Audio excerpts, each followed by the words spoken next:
Happy Wednesday. Once a week course. I haven't done this in years. We'll see how this goes. It's evening too. Make sure you're on the right spot. Elementary stat. All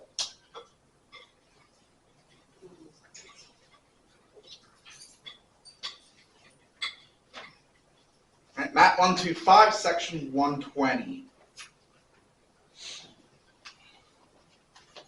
3-credit course, meeting for the 14-week term of the fall semester. We meet from September 3rd through December 11th. Final exam is scheduled to be the actual last day of class. Sorry, I can't find anything on her.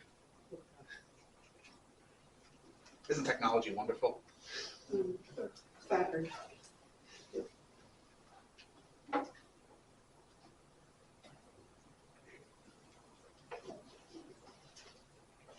Prereq, beginning algebra or equivalent skills. I'm going to assume that is Mercer's equivalent of Algebra 1 or elementary algebra.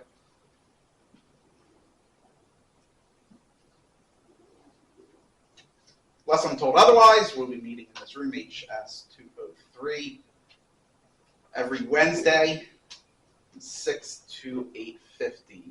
I'm going to tell you right now, I'm not running that full 2 hours and 50 minutes. I'm only required to meet for 150 minutes a week, which is 2.5 hours.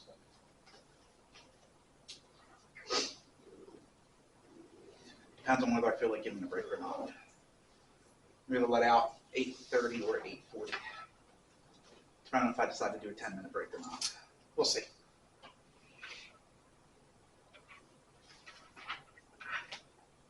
So my name is James Walker, standard school email address.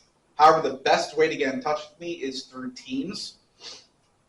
You should have already received a message from Teams. That is just a general announcement. That is where all of the announcements will be made. So I do recommend you download the app for your phone, because then it just alerts you like you get a text message.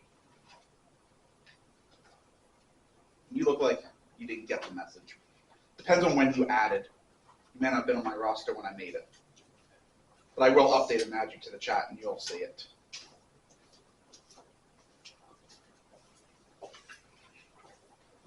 However you contact me, make sure to include the course and section that you're in.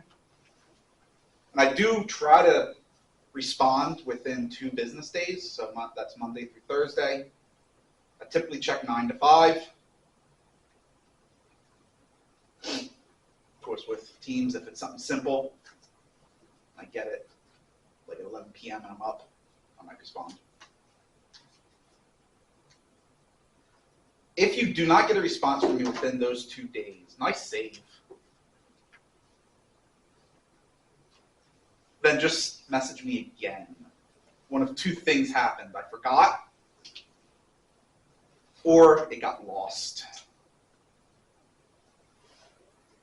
It's more likely I just forgot. If you do email me, do so only through your school account. I tend not to open external accounts. I just delete them.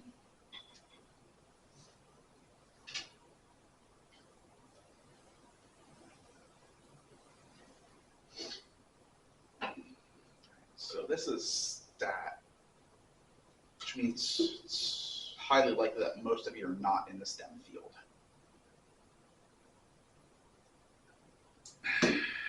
So I'm going to intimidate you. Got my Bachelor of Science in Physics with a minor in Astronomy, as well as my Bachelor's of Arts in Mathematics in 2013 from Rowan University. I've also gotten my Master's of Arts in 2015, also from Rowan University. So yes, that was physics. They sadly didn't tell me how much of a soul drain it is until the last semester. In the one course, they say, oh, you're going to fail this. I already put the time in, so it was too late to change. Right after I got my master's, I started professionally. However, I had been a tutor, both paid and volunteer, long before that. going back to my high school years, which was back in the Stone Age. Fire was just being invented at that point.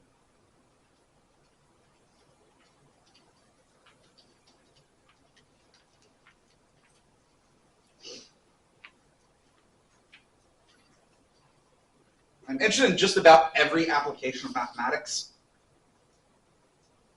My major focus of applications, obviously physics and astronomy, and more recently economics, finance, and accounting.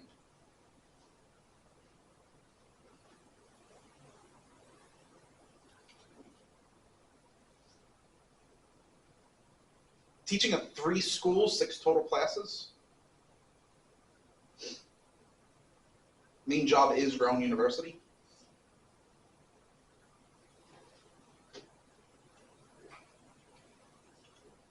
You have a chance to impress me early. My favorite number is 1 plus root 5 over 2. Do you know what that number is?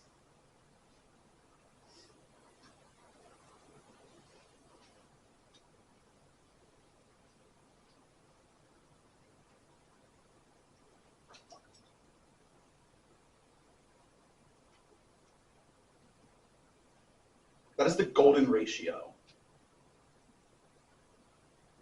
If you take the ratio of the n plus 1 Fibonacci number to the n Fibonacci number and take that limit, it approaches the golden ratio.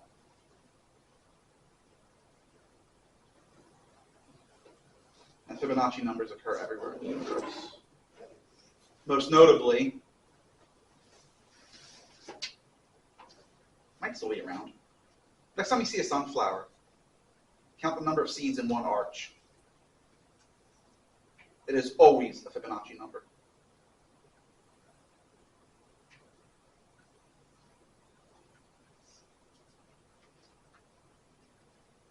I would be really impressed if you recognize this next one.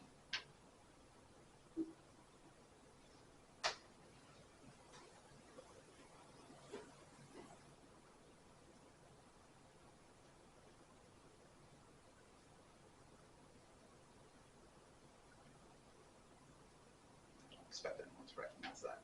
Those are the Einstein field equations from general relativity. That's 16 equations.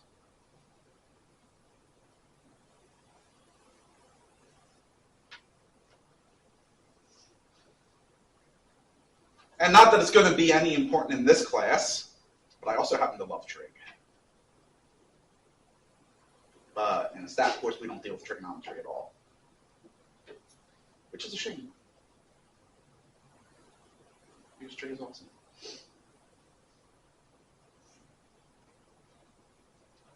I'm looking at continuing education, looking at several programs, I'm looking at either a PhD in applied mathematics or a dual MSA, MSF program. I have to wait one more year for my wife to finish.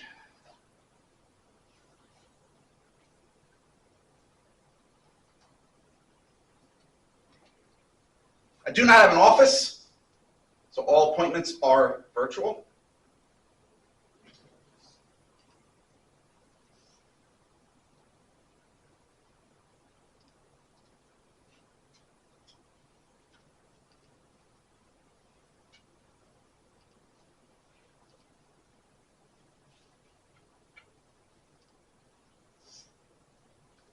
Click that link, brings you to my Calendly page.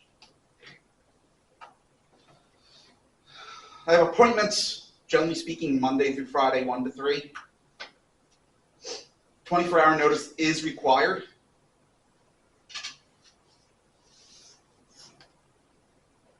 You just click the time, the day, pick the time you want. Fill out the information, and schedule event.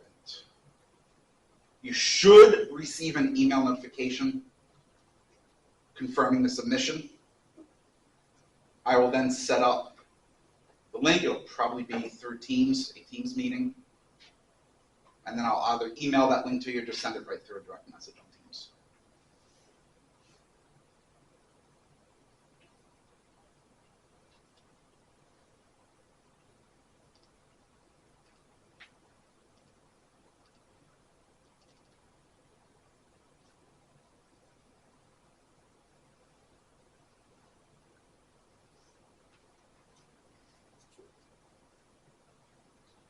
There's apparently no textbook for this course.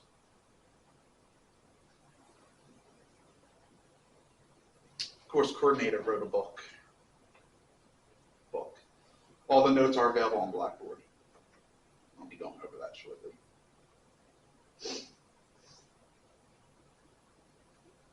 Which is a shame, because I have a perfect book in mind.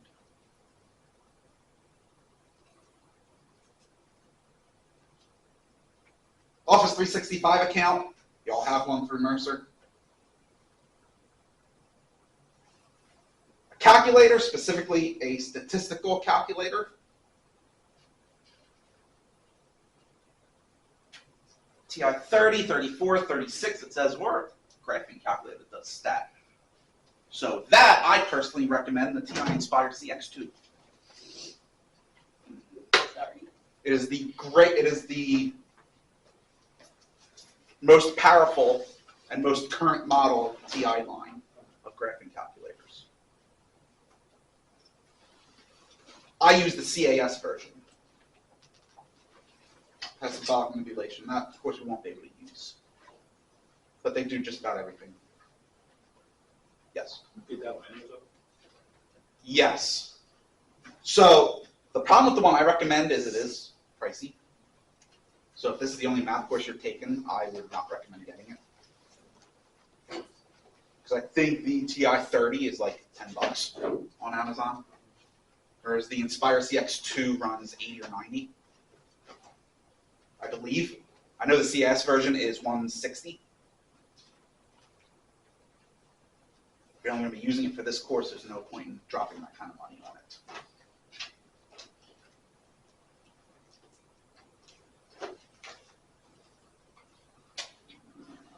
I think I forgot to add something in here. Check. Did. Whatever. That's how I'm spelling it.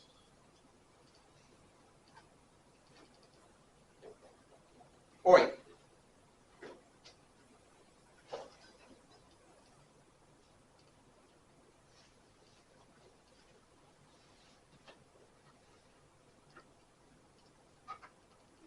Why is that? That should not be there. Okay. I need to find out what's going on.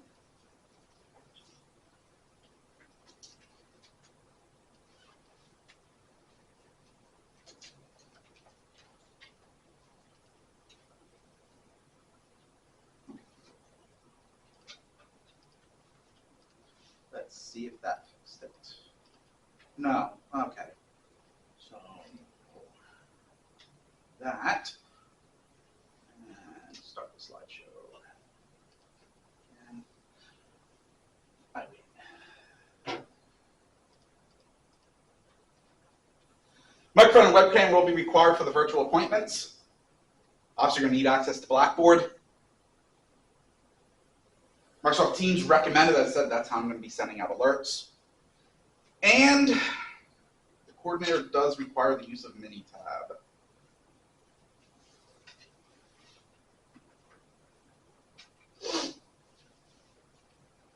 There's apparently a free trial available for Minitab. I would not recommend signing up for that free trial until you actually need it, which will be for the first project, which is week 3. She also says that some of the computers on campus has Minitab. Yeah, you're going to want to do one of those 2 options. Because I looked up the license cost for Minitab, and it's over $1,000 a year. Yeah. I was originally going to say, screw it, I was going to use Excel until they gave me a free license. And I said, okay, well, then I guess I'll play around with it. I'll be upfront, I've never used Minitab. I've only used 2 statistical softwares. The first one is Excel, which is not really a statistical software, and the other one is a coding language known as R. I briefly used JMP, JMP, but not enough to be comfortable with it. So I'll probably be showing you Excel in class, And there are mini-tab instructions with the project. So then I'll read along with you. See how fun it is.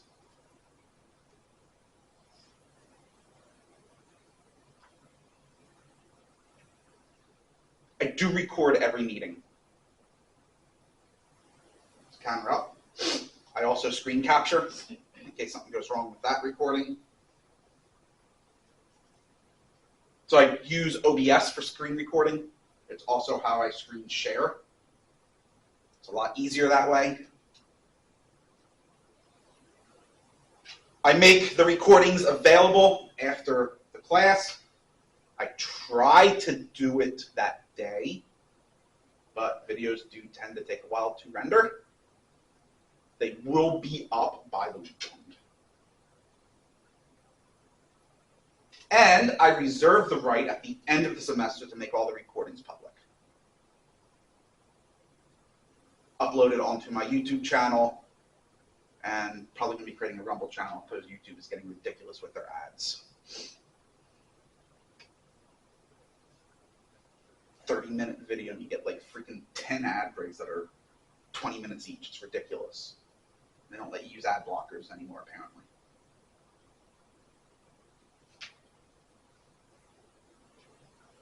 As per college policy, attendance is expected at every meeting.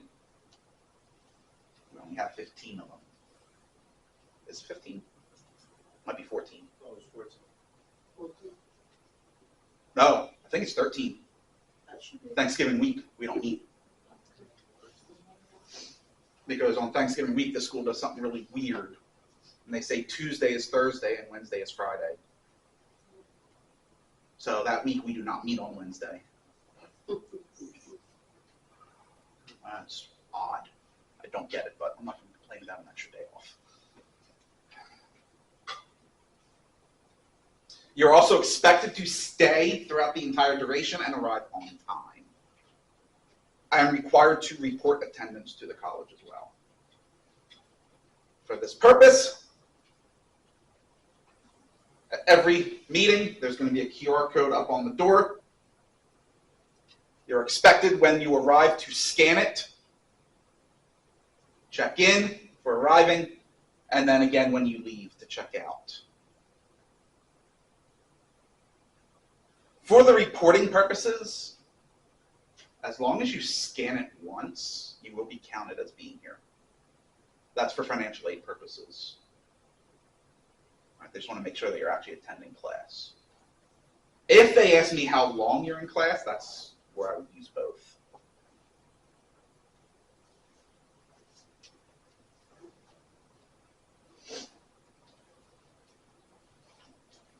There's a 10-minute grace period. So as long as you arrive within the first 10 minutes of class, you'll not be counted as being tardy.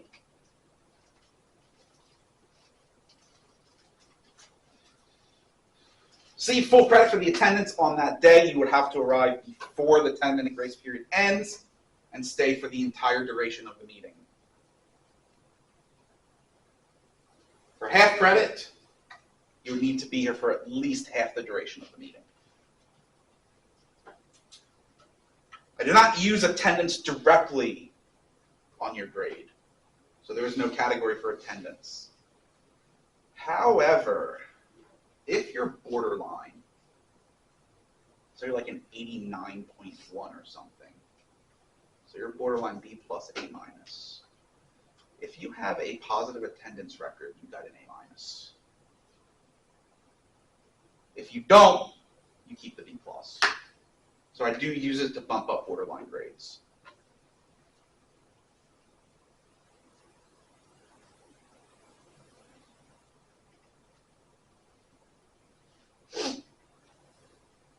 So I've already been perusing the Blackboard page that was created for me. It's a quiz just about every week on Blackboard. I think there's a total of 11 of them. So that would be worth collectively 20%. There are 3 projects that would be worth 20% collectively, and there are 3 tests worth 60%. didn't tell me that the last test had to be comprehensive. So it will not be, which is nice. I hate comprehensive exams.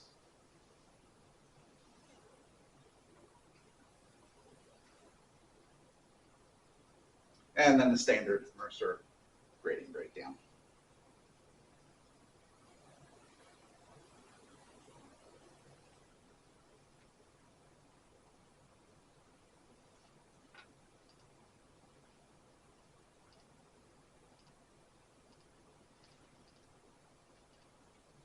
Oops, that's the wrong one. Was it the wrong one? No, it wasn't. There's more detailed information in the syllabus, which is posted on Blackboard.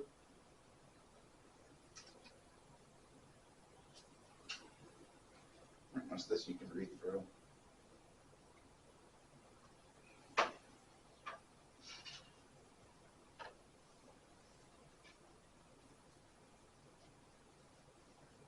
It doesn't show up.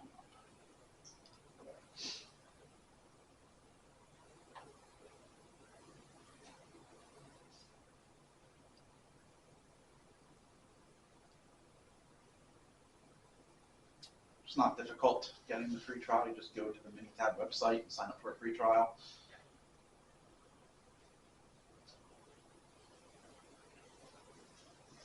All right, so Blackboard, let's go ahead and take a look at that right now.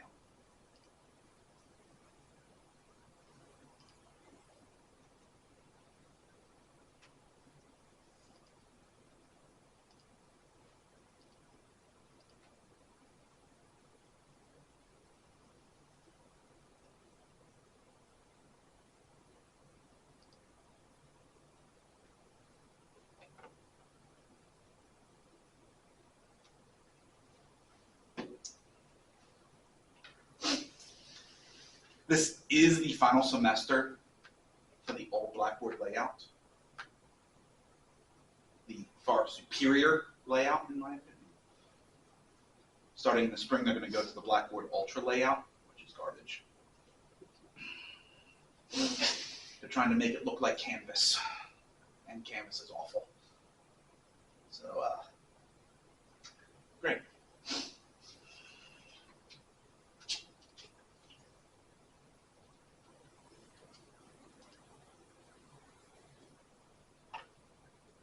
Let's go into student view. And so here's syllabus. You see the electronic copy of the syllabus is up there. I do keep that updated. Don't really need anything else. Lessons. So symbols. Apparently it wants to download it, just won't let me view it in Blackboard itself, so goodbye. Those are the symbols that are going to be used most frequently in the book.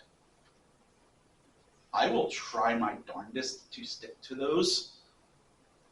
However, I've already noticed that some of the symbols that is being used are not the symbols I learned and not the symbols I use in my stat. So if there's any discrepancies, I will point them out. Book information is on here. So full book, Joshua broke it down into 3 units. Honestly, you don't even need to worry about that because each section is also in the weekly assignments. That's probably the better option. All right, and then there will be assignment folders. Right now, you can only see assignment number 1. I think assignment 2 is set to go live in just about 5.5 hours. Every Thursday at midnight, I have it set up to go live.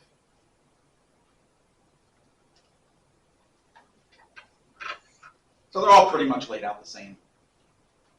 An overview, which I'll just let you read through. It's basically what's going to be going on for that week.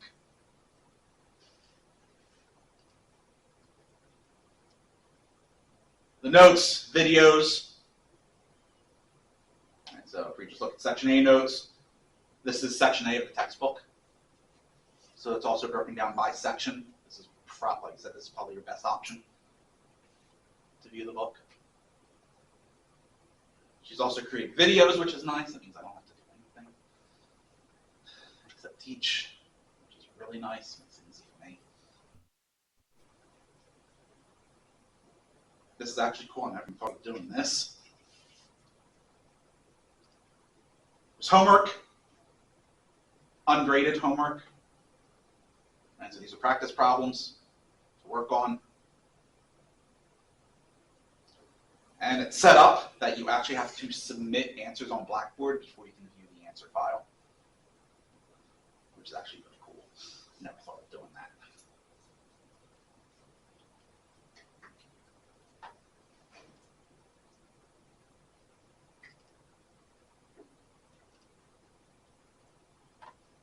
Right. And then, of course, will be any assignments.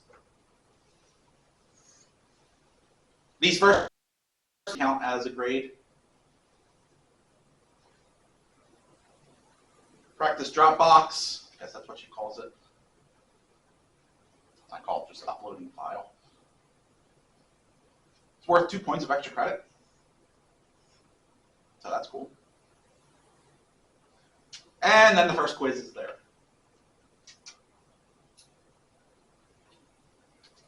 I think the quiz is set to be due at the start of next class. So 6 p.m. on the 11th.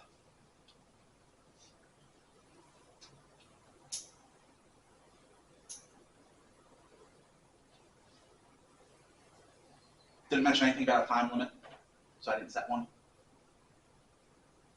And you can also leave and return to it. You don't have to do it in one sitting. I don't think. I should probably double check that.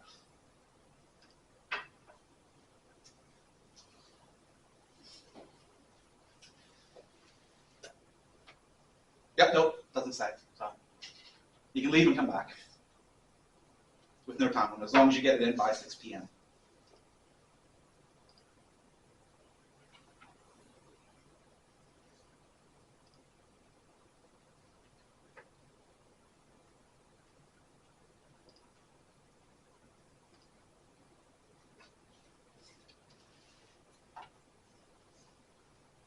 Right, I went over attendance. Homework, right, yeah. Just there for practice. No makeup test, blah, blah, blah. And then just the standard statements. Integrity statement. It's not on here, I don't think. I didn't work the syllabus. I'm also going to add, you cannot use generative AI. For obvious reasons. If you want to use it to support learning, like if you need an idea, and you want to use it to help you get an idea, that's fine. It just can't do the assignment for you.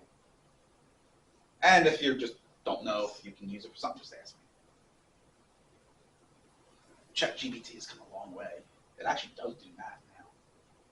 Not very well, I might add, but it does do math.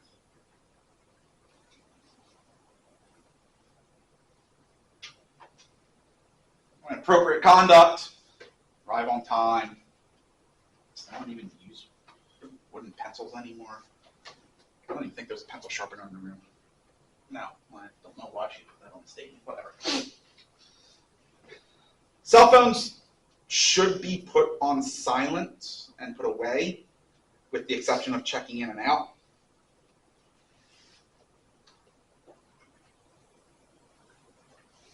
I don't care about that. A lot of students take notes on tablets now. So that doesn't bother me, it never has. So feel free to have your tablets or something up if you're taking notes, that's fine. I don't care.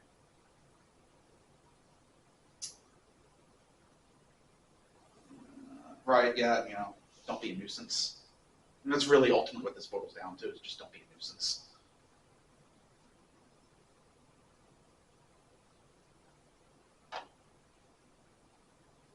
Never actually had to kick anyone out of class.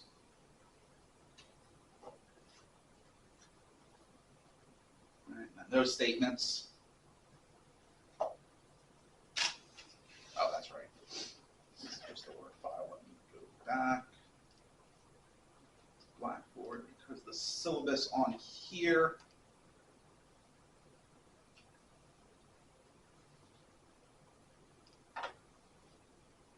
does combine the course schedule as well. Now at the very bottom is the course schedule.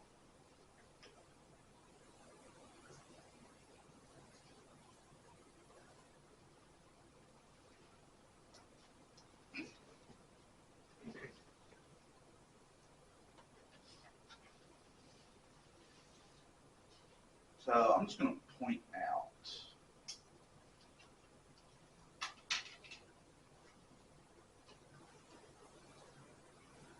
she has an entire 150 minutes dedicated to reviews for each test. That's in class. I'm not going to use the full 150.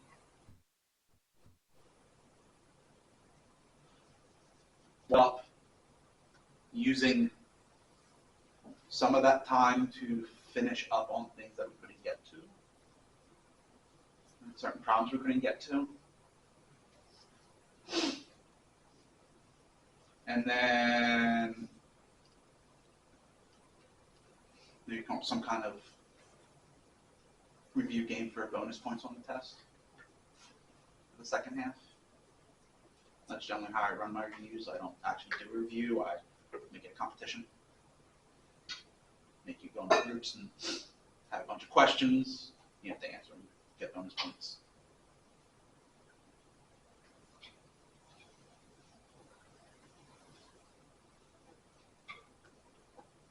I also just noticed she didn't put the third project on. Oh, there it is. It's just not bolded.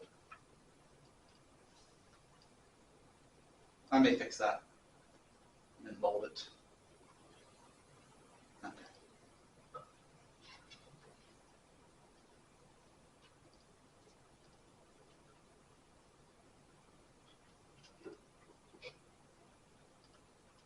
So keep in mind that everything that is on the syllabus is an object of my whim. I can change anything for any reason at any time, with or without notice.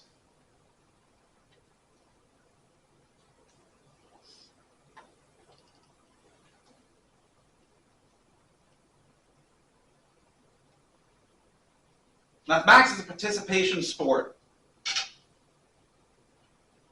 Best way to learn it is to actually do it, be active in it, talk amongst your peers about it. Don't just sit there and watch me do it. This actually isn't going to pertain to this course, but if you do take future math courses, that does involve reading and understanding proofs.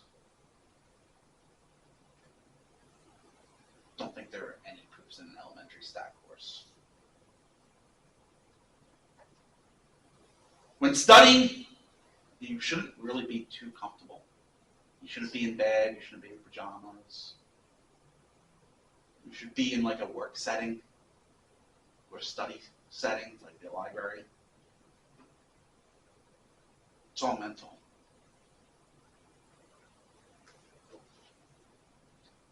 There are a few tricks that I've heard about. One being play some background music really lowly. That apparently helps with recollection.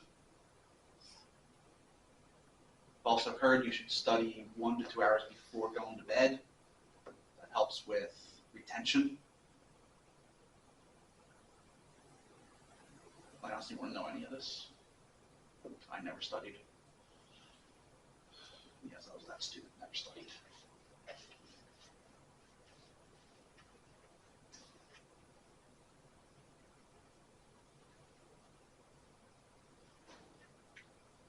Do not wait till the last minute to start an assignment.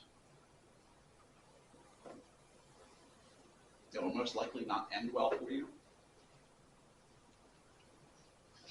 And yes, I do realize that this is going to fall on deaf ears.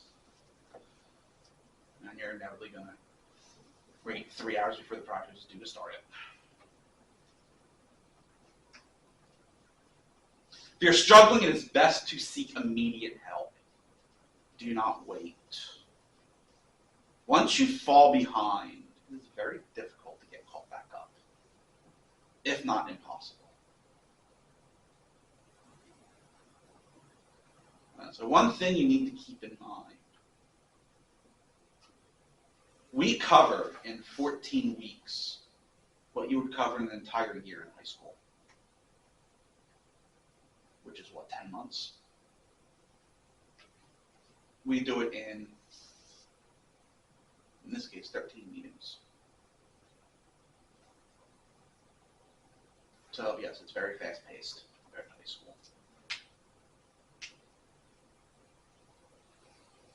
Do not ask at the end of the term if there's any way to boost your grade. The answer is no. You want to avoid that situation by following the previous advice.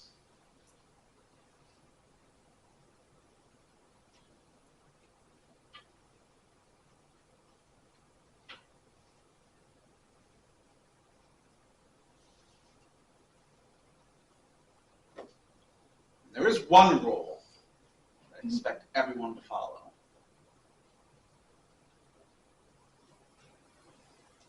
Have fun.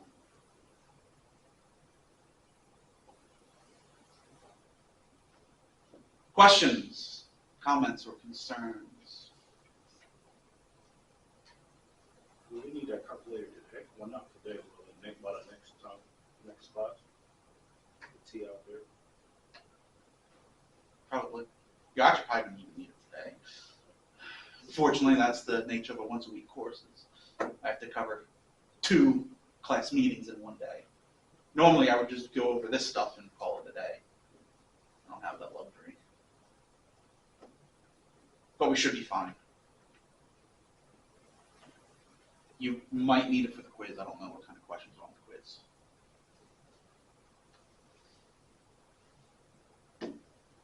No.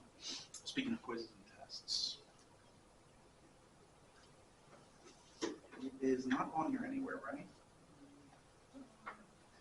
It is not. Excellent. Quizzes and tests are open notes.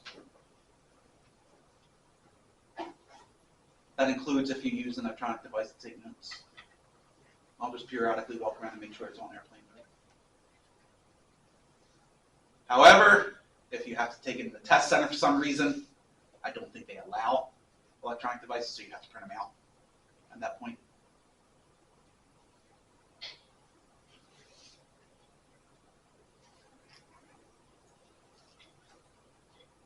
Anything else?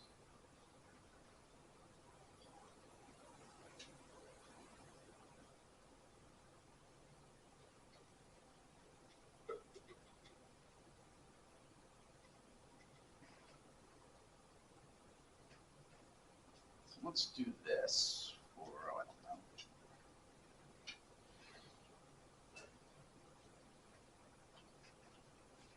Let's say the next 10 minutes or so.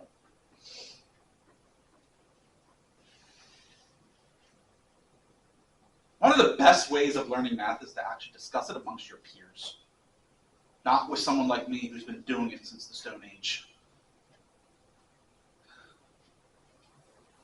Form study groups, groups that you can discuss this with.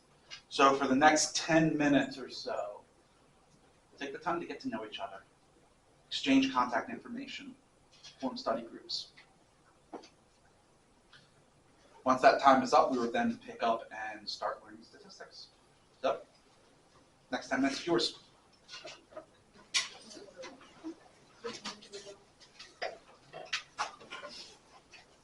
Statistics. What is statistics? Well, before we even answer what statistics is, why should we learn it? Other than, I was told I had to. That's not a good enough answer. Right? Just like, what do you want to get out of this class? An A. That's not a good enough answer.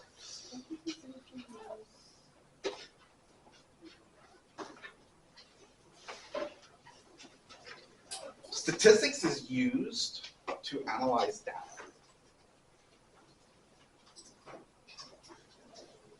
Anyone who gets into a research field is going to need to use statistics.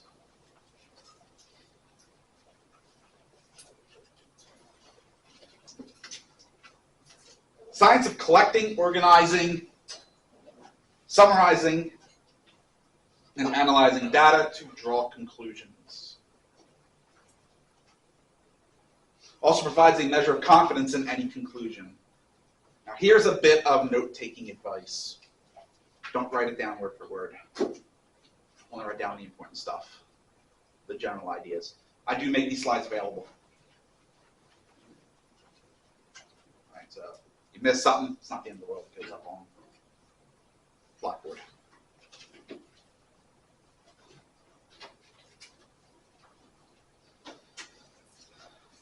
Descriptive statistics is used, or is the use of numbers to summarize information which is known about some population.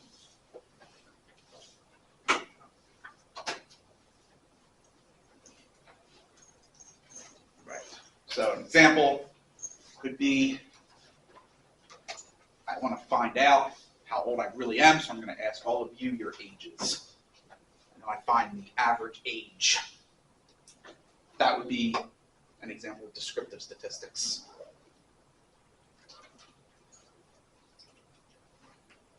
Inferential statistics is the use of numbers related to a random sample from a population to give numerical information about the population itself, draw conclusions. I then find the mean age and go, damn, I'm old. And then I don't feel better about myself. And it gets worse. Not only am I old, I have a 3-year-old at home and a 2-year-old.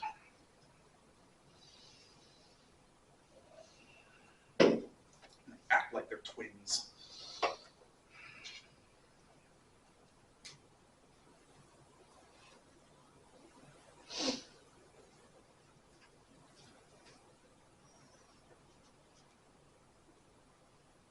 Again, descriptive statistics essentially is just summarizing information. Inferential statistics is inferring something, drawing a conclusion.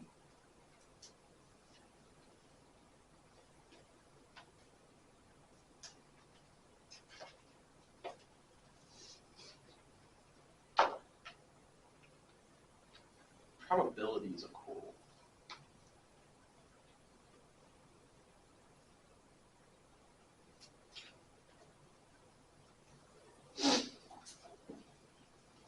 So a little pop quiz. Do they still make you take the SATs? Well, SAT is against college, so you're all here. Good. SATs are garbage. GREs are even worse. So SAT, again, way back when I was going to college.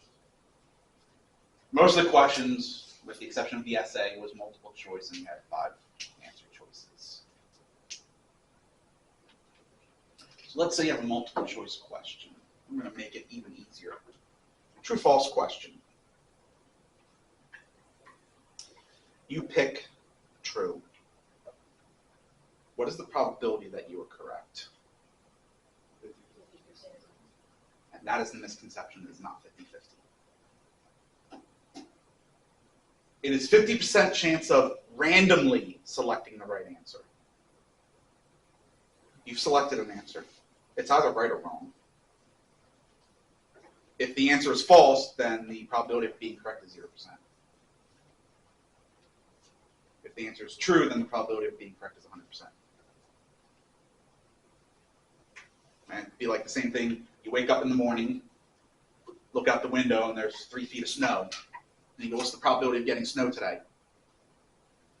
100%. There's snow out there right now.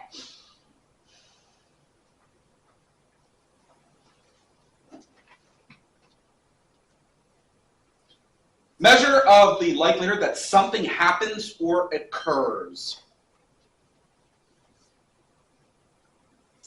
It is used in inferential statistics. It is also related to the risk of making an error. When we get into it and we start looking at confidence levels and confidence intervals, a really good analogy of it is looking at it in terms of the courtroom.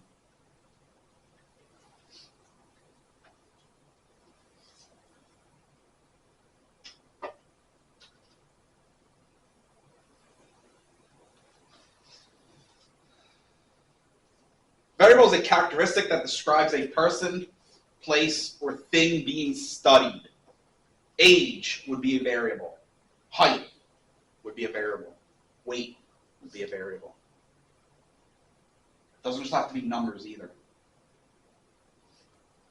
Object would be a variable. If I look at objects in this room, object would be a variable.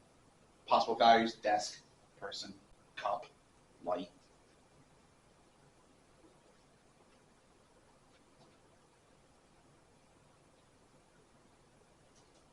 Raw score is an unaltered measurement obtained in a particular situation.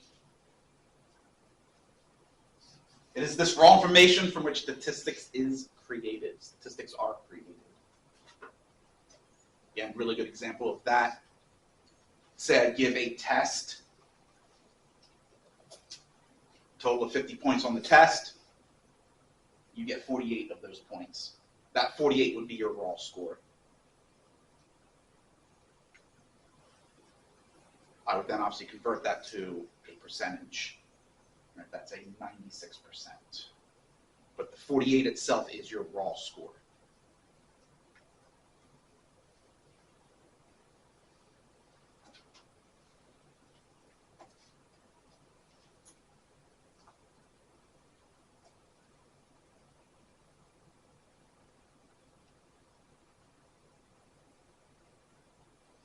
Distribution is a collection of raw scores.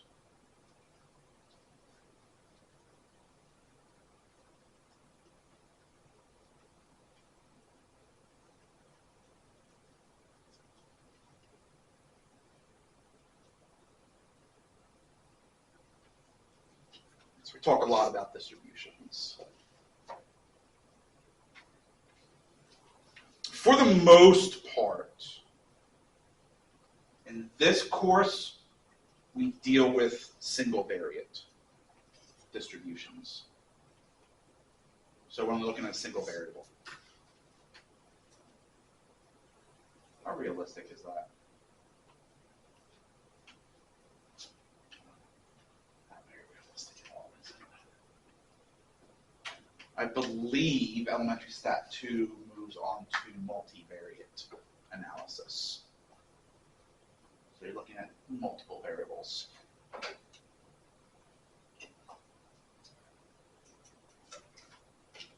Really good example, and I'll be using this again when we look at correlation.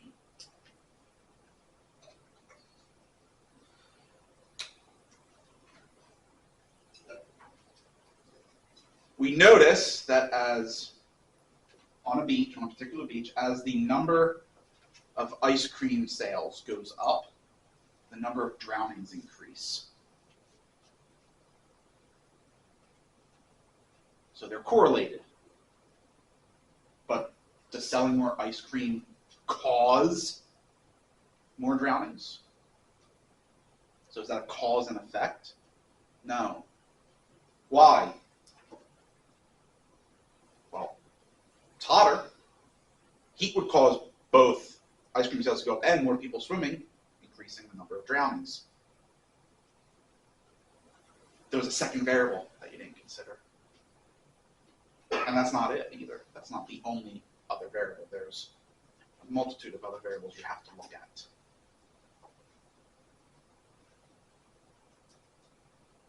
Populations versus samples. Population is a collection of everything being considered.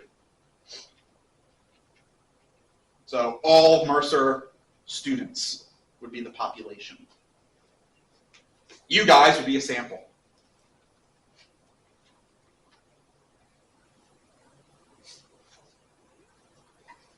Parameter is the numerical value that summarizes the population.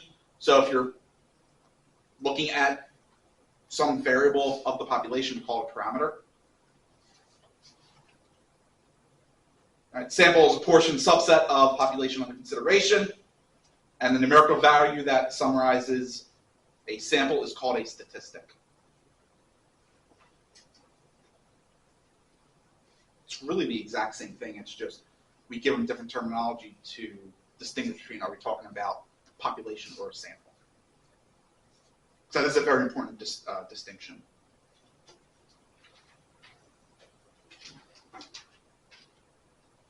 Now I can use this. Presidential election is this year, which means there are tons of polls out there.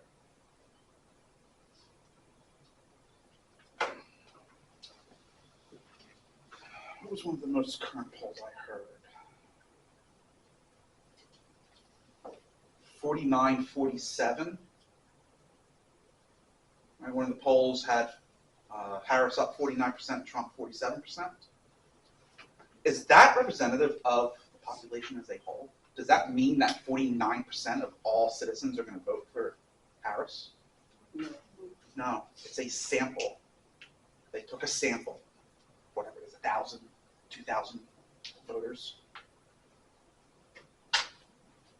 But we use that to make an inference about the population as a whole, which is very dangerous at times. Right? You want a large enough sample size as well to represent your population. There are, what is it? I know it's over 300 million citizens, but how many can vote? I think it's 250 million registered voters, something like that. Sample size of 2,000 is actually garbage. That's not even 1% of the population. This is a garbage sample size. So you really can't make an inference about that. Sample size is too small. That's going to leave you a lot of error, and that's where you hear a margin of error. In most polls like that, margin of error is 5%, I believe, plus or minus 5% usually. Which is why you sometimes hear that they're within the margin of error.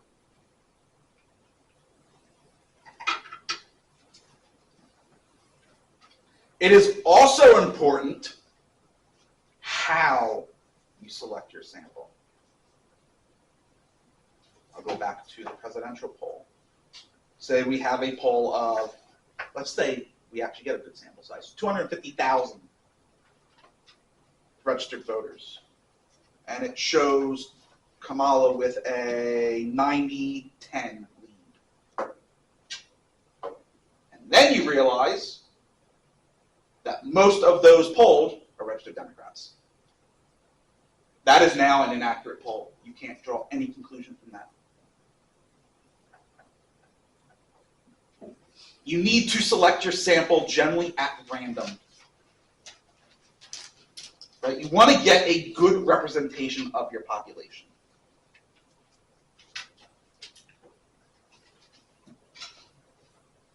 Sample selected in such a way that every member of the population has the same probability of being selected for the sample is called a random sample.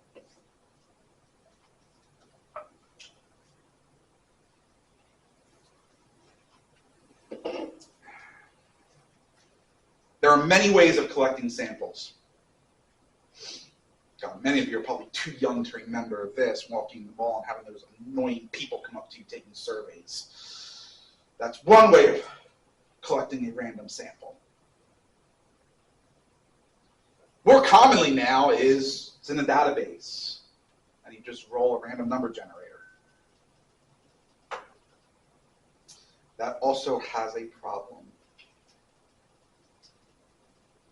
Is a random number generator actually random?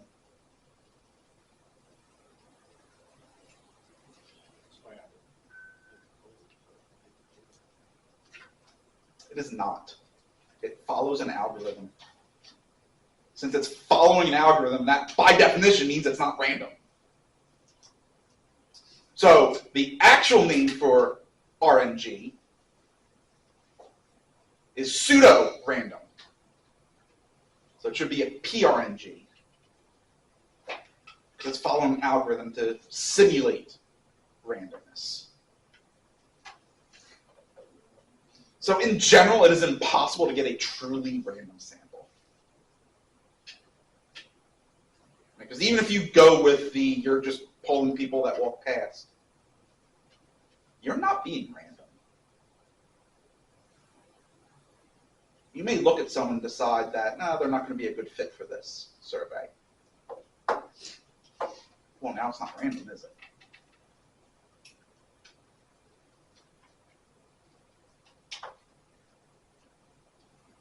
Random sample is meant to be an unbiased representation of the total population. Right? Again, as discussed, it is impossible to truly get random.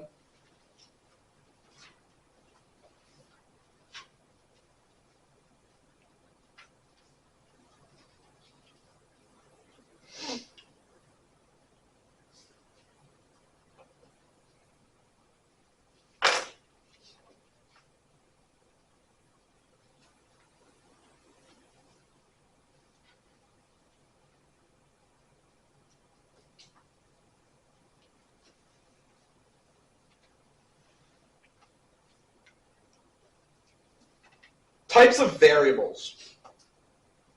Broadly speaking, there are two types. A qualitative variable, also called a categorical variable.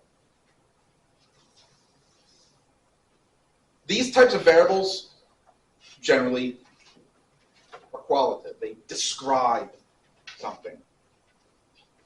So, color would be qualitative. Any kind of, I won't say all properties, right? Because mass is inert and that's a number. But generally speaking, an inert characteristic, generally speaking, is going to be qualitative. Right? What's your eye color? That's qualitative. If I'm looking at objects in the room, that's qualitative. Who do you plan to vote for? That's qualitative.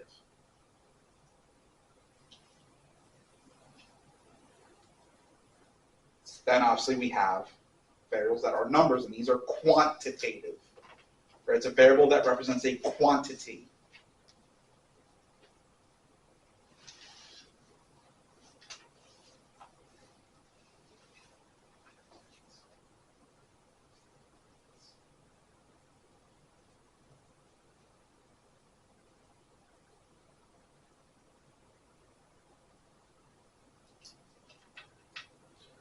With quantitative variables, there are two types. You have discrete. Discrete variable is any variable that has either a finite number of possible values or a countably infinite number of values. Now that seems like an oxymoron.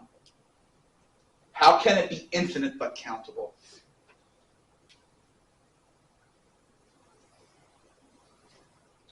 We define countable as something different. So, you're familiar with the set of natural numbers?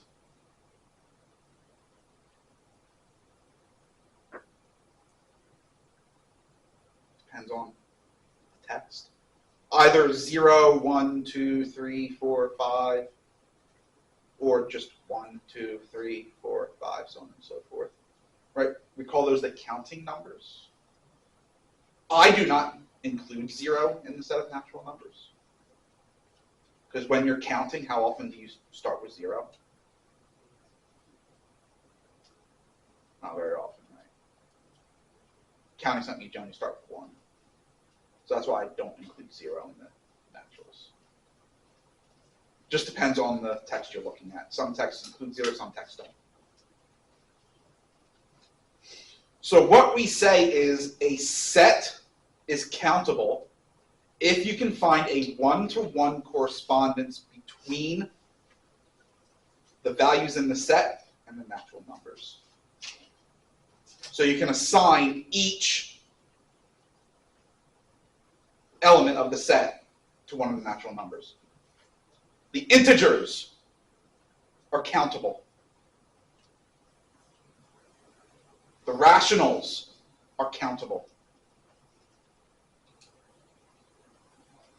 So if your variable takes on all integer values, that would be considered discrete.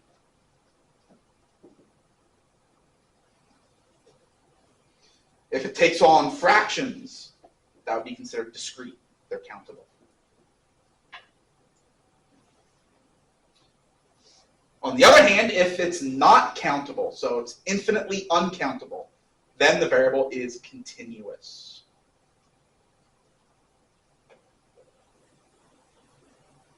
The set of real numbers are uncountable.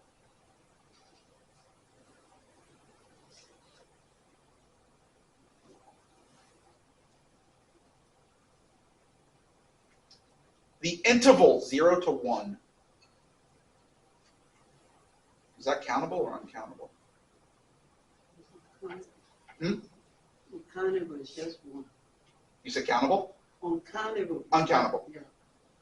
0 to 1, that interval is uncountable. Cut it in half. 0 to a half. That's still uncountable. Cut it in half again, it's still uncountable. No matter how small you make that open interval, even closed interval, it will always be uncountable.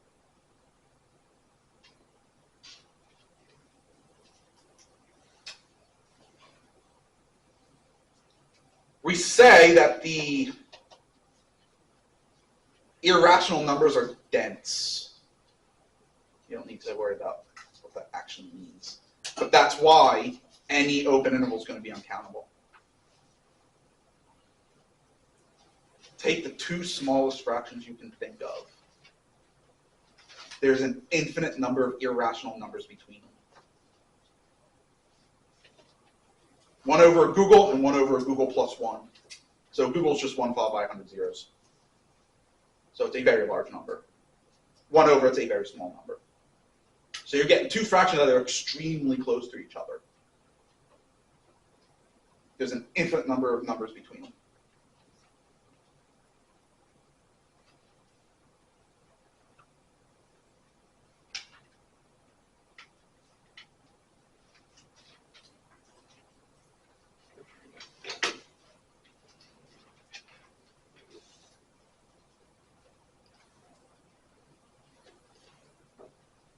Oops, that's wrong.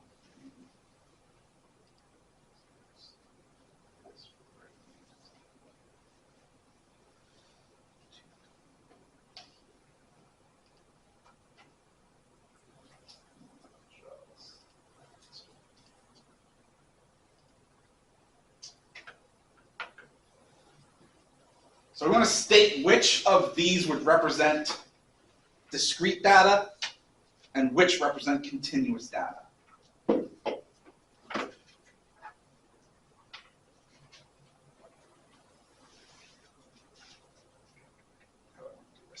I'll just make a list.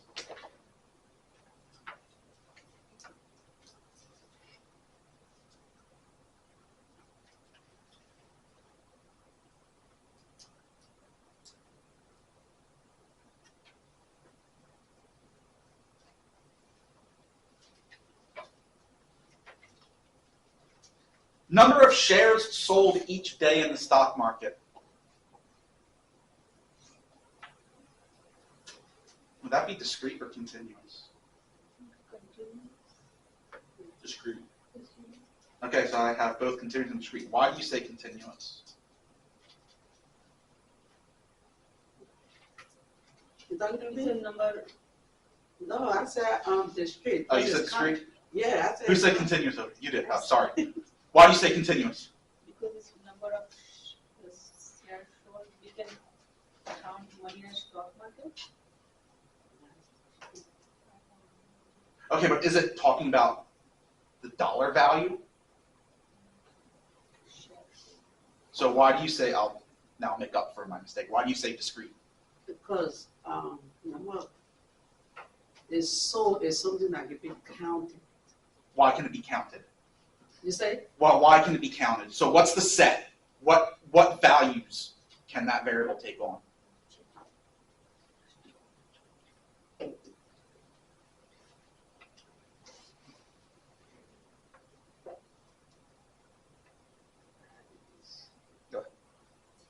It's discrete because discrete can be, it can have, well, it can be continuous, or it can also be a set number. But you said it's the shares, and the shares can be counted through data. But why can they be counted? That's what I'm asking. Why can it be counted? So the first thing I'm going to ask, is the values that the variable can take on finite or infinite? Right? Infinite? It's infinite. Theoretically speaking, it's infinite. Right? And here's why. Say I own 100 million shares. I can always increase that by buying more. There's no upper limit on the number of shares I can have.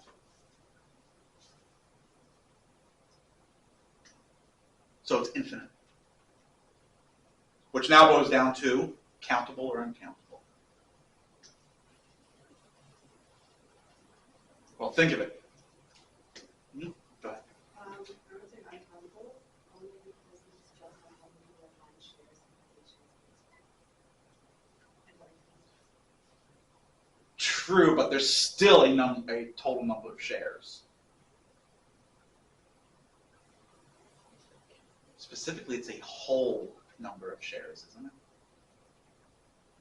You can't have a decimal value of a share. Those are the natural numbers, which is countably infinite. So it's discrete. Right, so the values that it can take on are all the numbers 0 to infinity, all those integers. 0, 1, 2, 3, 4, 5, 6, 7, 8, 9, 10, so on and so forth. So that one is discrete. Temperatures recorded every half hour at a weather bureau.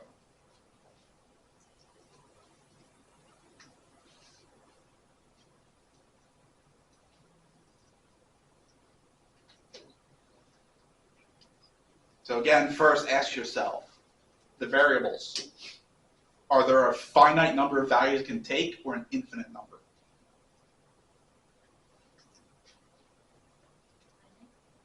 You say finite? Yeah, we need probably that would be temperature. If they're recorded and have this temperature clear. I don't know the answer, but theoretically, can't temperature always continue to rise or continue to fall? So then that way, There's an infinite number. that's it. Yeah, okay. Even if you consider on Earth, there is a minimum temperature that Earth's going to hit. There is a temperature at which Earth is never going to drop below that. At this epoch. The sun won't allow us to drop below a certain temperature. There's also a maximum temperature that it can hit. There's an upper cap that's going to hit. Again, during this period. Even if you consider that limitation, I don't know, let's just make up numbers. Negative 100 centigrade to 100 centigrade, let's say. And that is being very generous with the lower and upper cap. It's not going to get that cold, it's not going to get that hot, we'd be dead. Can't temperature take on every single value between those 2 points? Which is uncountably infinite. It's an open interval of all real numbers.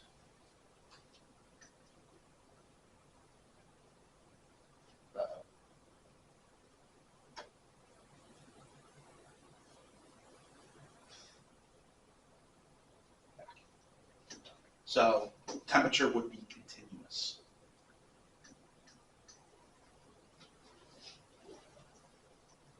Lifetimes of television tubes produced by a company.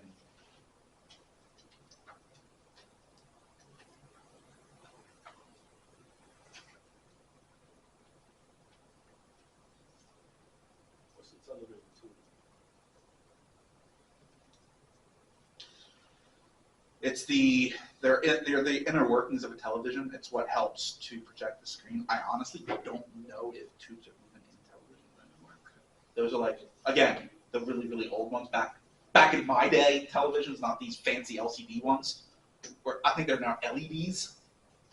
And not those, it's like the really old school, like if you saw the really thick ones, your grandparents might have had them. Those are where the tubes are in. What they actually do, I don't know, because I didn't really study the inner workings of televisions.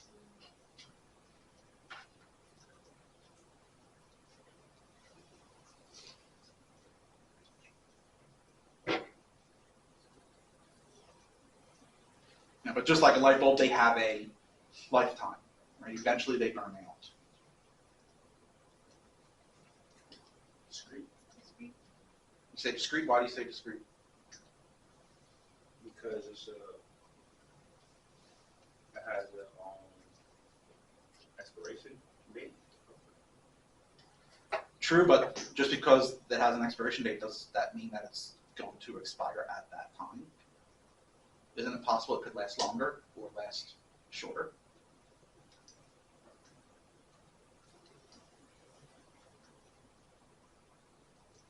Yeah, but if it's not continuous, Well, that's what I'm asking. I never said it's not continuous. In fact, it is continuous. How do you measure lifetime? How do you measure time? Years, but years can be broken down to months, broken down to weeks, days, hours, minutes, seconds. And seconds can be broken down even further. Milliseconds, nanoseconds, picoseconds.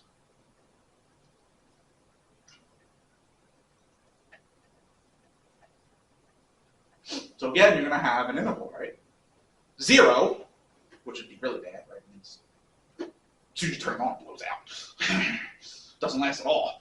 2, even if you accept that there's going to be some maximum cap, because realistically there's going to be. Right? A light bulb isn't going to last forever. So even if you say, okay, tube's guaranteed to blow up within 2 years, it can still take on every time value from 0 to 2 years. That is an open interval of all real numbers. Continuous. I forgot, I have to be careful with that. Keep moving forward if I'm not careful. Does that make sense? I'm getting with that. Yearly income. Oh, this one gets close to home. Yearly income of college professors.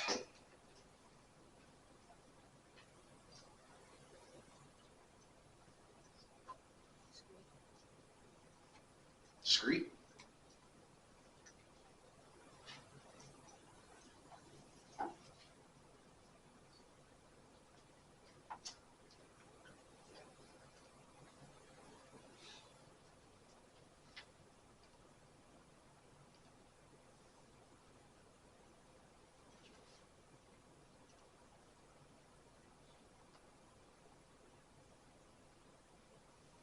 Actually, using my instructor's prerogative and double check the solutions. Because I would agree with you, discrete. Let's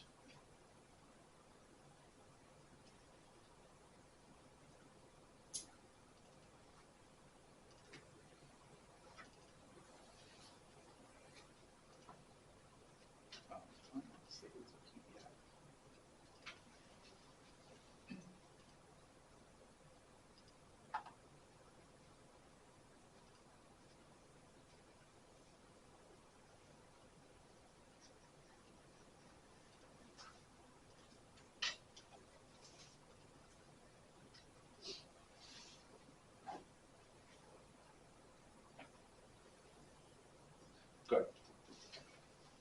They're on the same wavelength as me.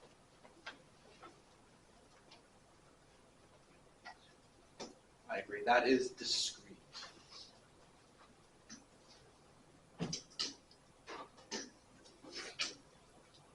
So again, you're going to have an open interval, 0 to whatever the upper cap is. Just a professor, depending on the field, say $200,000.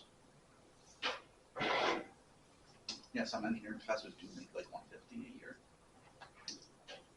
They're also doing research though, so they're not just teaching. But in that open interval, is it all real numbers? No. What's the lowest of denomination? What's the lowest denomination of money? 0. 1 penny, 1 cent, which is 1/100th of a dollar. Which means it's rational. Because it's a terminating decimal, so it's rational. And the rational numbers are countably infinite, which makes it discrete.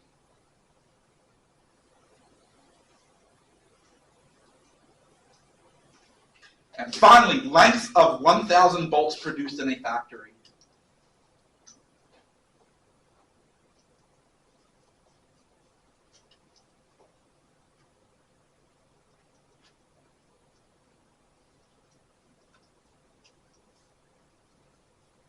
Right, so you can even ignore the fact that it's bolts, just length in general. Would length be continuous or discrete?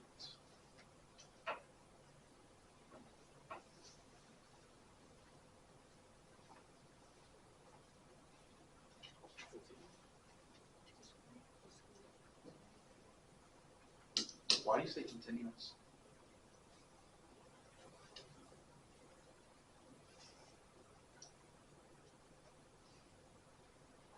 I'm saying continuous because it can change.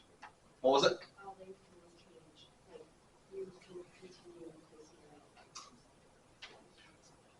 True, but I can also always increase my annual salary, and that's still discrete. So why would length be continuous? I do agree, it's continuous.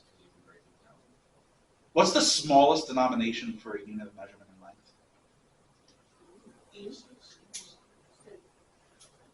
Technically there is one. It's the Planck length, but that requires the study of string theory and quantum field theory, which is beyond the scope of an elementary stack course. Right, meter, centimeter, millimeter, nanometer, picometer. You can keep decreasing. There really is no smallest unit. So it's irrational, all real numbers.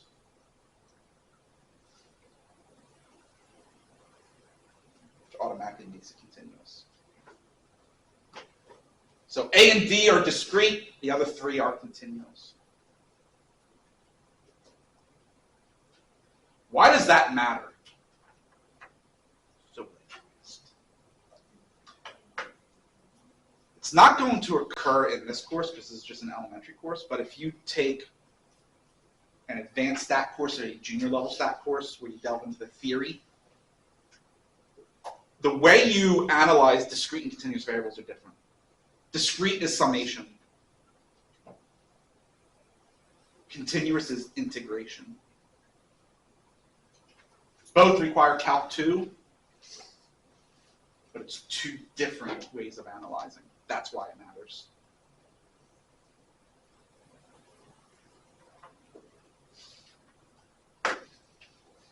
Ooh, domain. So domain of a variable is just what value it's going to take. Right, much like what's the domain of a function? So what values can you put into it?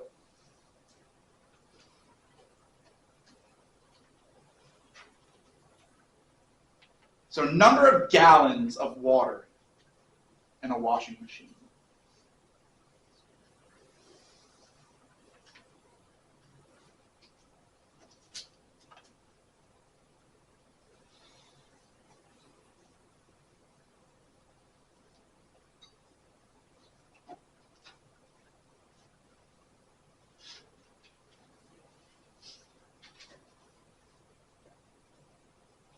So you have a washing machine. How many gallons can be in it?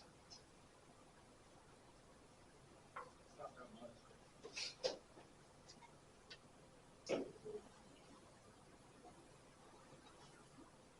I agree it's going to have some upper limit. I think you underestimate how large washing machines are. You'd be surprised how many gallons can fit into a standard washing machine.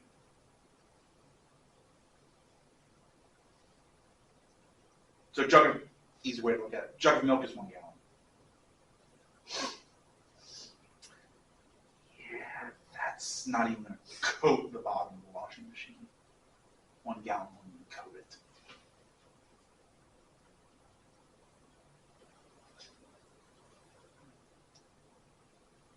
Well, if the washing machine is empty, there's 0 gallons, right?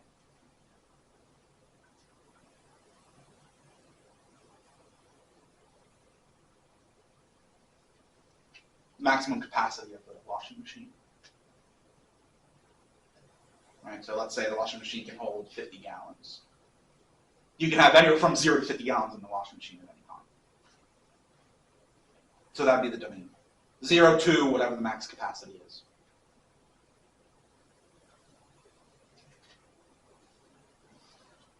Number of books on a library shelf. Again, what's the minimum number of books? What is it? 0. What's the maximum number of books? Whatever the shelf can hold, right? Some maximum capacity. I'll call it N. Oh, by the way, for A, is that continuous or discrete? Continuous. What about B? That's discrete. Can't have half bulk.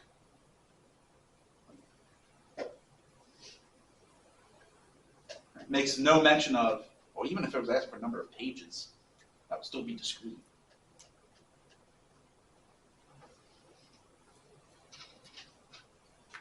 Sum of points obtained in tossing a pair of dice.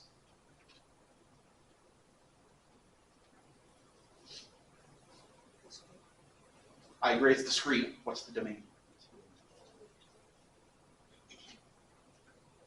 I want to be careful. Not necessarily. I guess it would try to Depends on the type of dice. If you're a nerd, you play D&D, you have 20-sided die. And I think 0's on there too. So in that case, theoretically, it'd be 0 to 40. They didn't specify.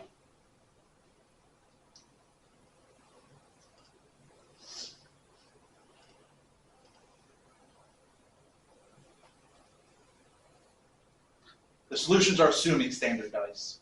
So we can go with 2 to 12. But keep in mind, because it didn't specify, you can't say 2 to 12. Unless I tell you it's standard dice.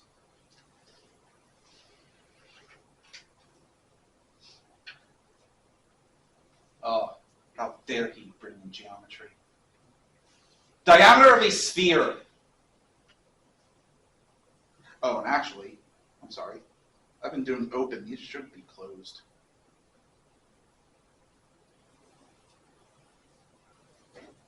Right, you can roll a 2. 2's included. You can have no books on it. 0's included. So they should all be closed. Diameter of a sphere.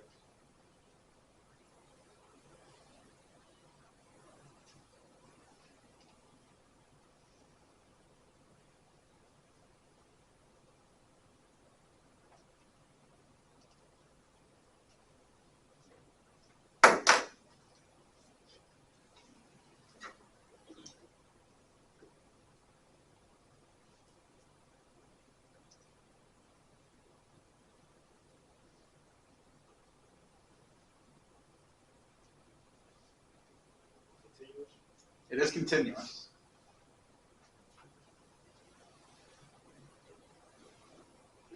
Zero is not included. 0 diameter would be a point.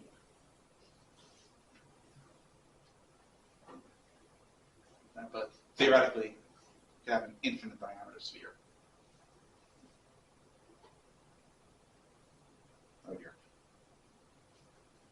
Country in Europe.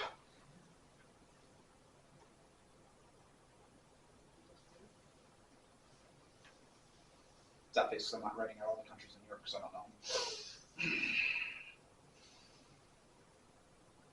That would be qualitative. And so it's just the set of all the countries in Europe.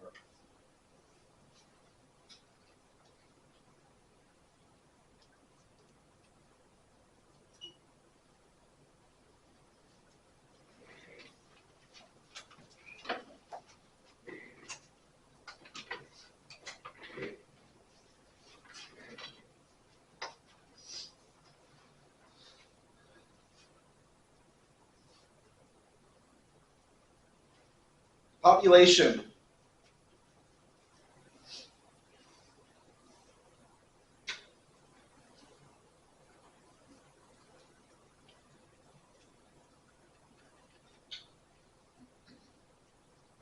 We all the clients of the Senate, right?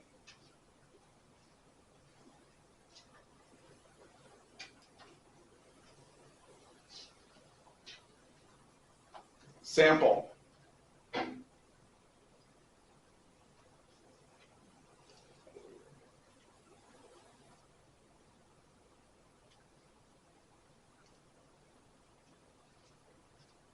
It's kind of a fair question.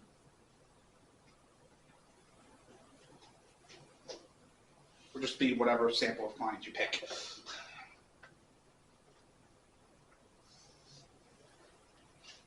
The statistic and the variable, not variable, I'm sorry, no, statistic is something.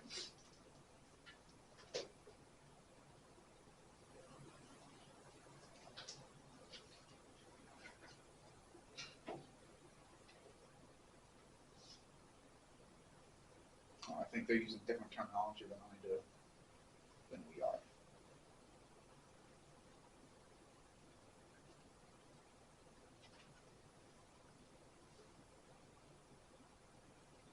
They are. Okay.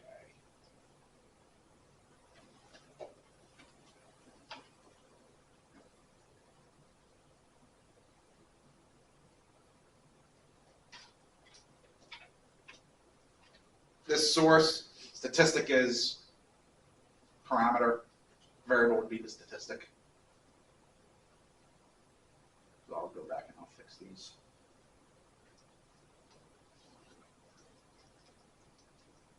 And I'm just going to say it in words.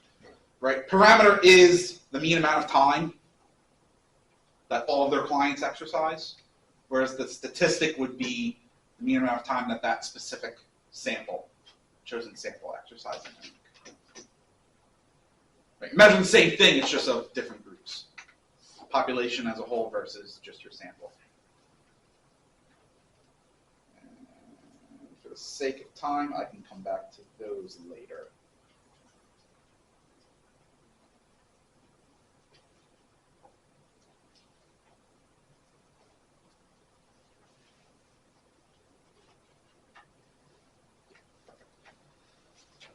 Percent of body fat, is that quantitative or qualitative?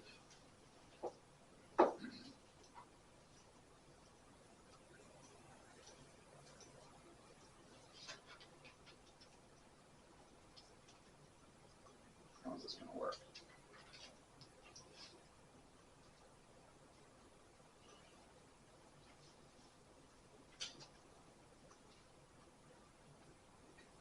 Oh wow, that didn't work out. Because it's doing it. Okay, that's fine. That does work.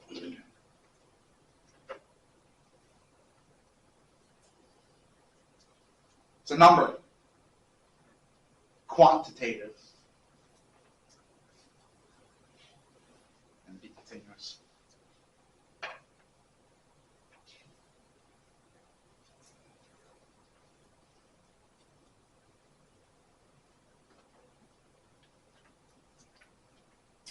Time in line to buy groceries, quantitative or qualitative? So I'm just going to say quant or qual.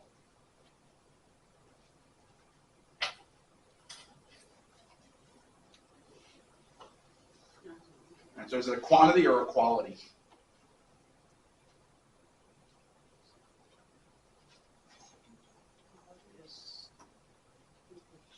What'd you say? Whoever said it. It's a quantity, right? It's an amount of time. And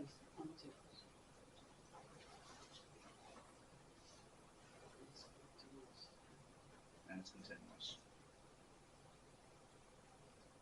Most watched television show. Quant or qual? That's a qual. Water. So you don't have to answer that second part. Distance to the closest movie theater.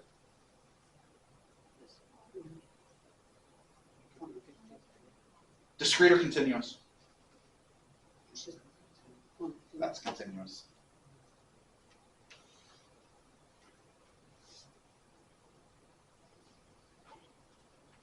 Number of competing computer spreadsheet software packages.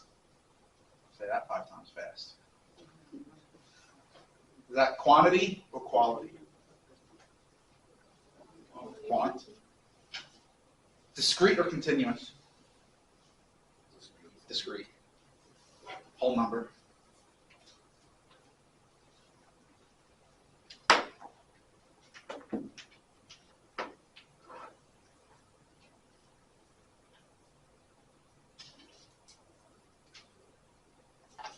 So now back to there, but ignore that.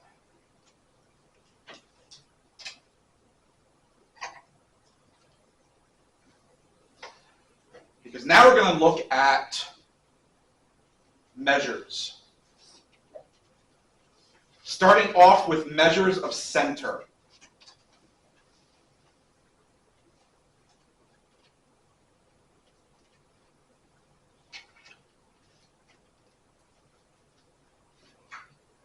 First measure of center that we look at is called the mean. It's the point at which the data set would balance. Another way of saying that, it's the point at which 50% of your data is below it and 50% is above it. Just a fancy way of saying average.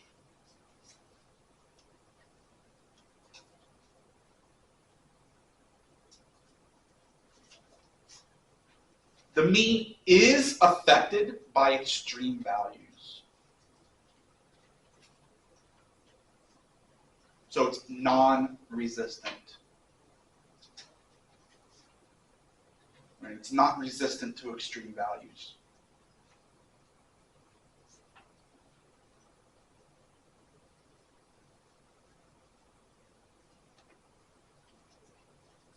I don't know why she put it in there before defining what an extreme value is, but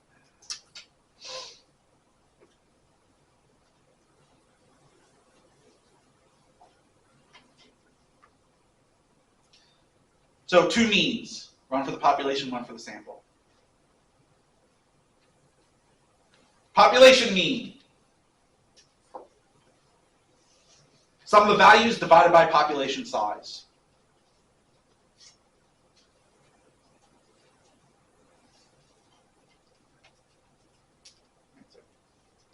That's highlighted, that's not my laser pointer. So this symbol right here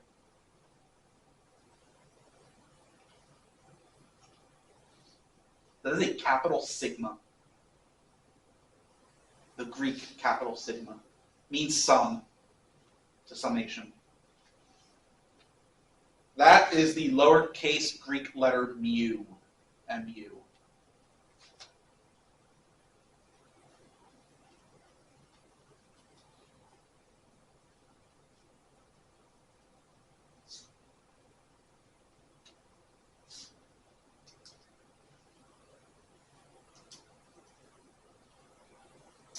Sample mean is represented as X bar. That's how that's read. Same thing. Sum of the values divided by your sample size.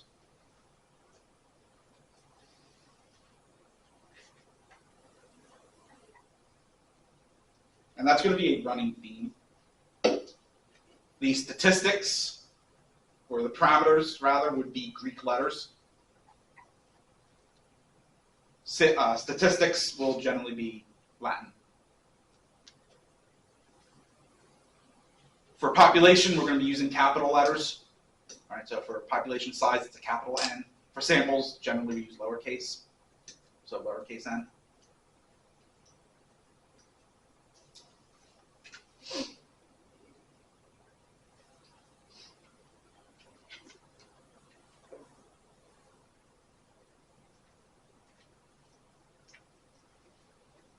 Next up is the median.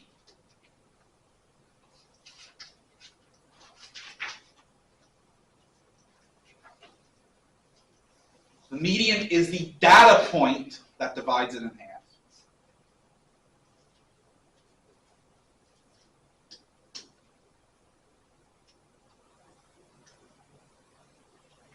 This is resistant. It is not affected by extreme values.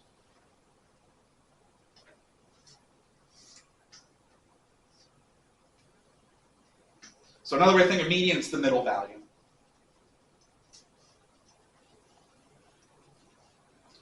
When ordered.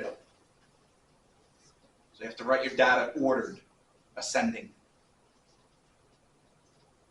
If there's an odd number of data points, then it is just the middle value. If there's an even number, you take the average of the middle two numbers.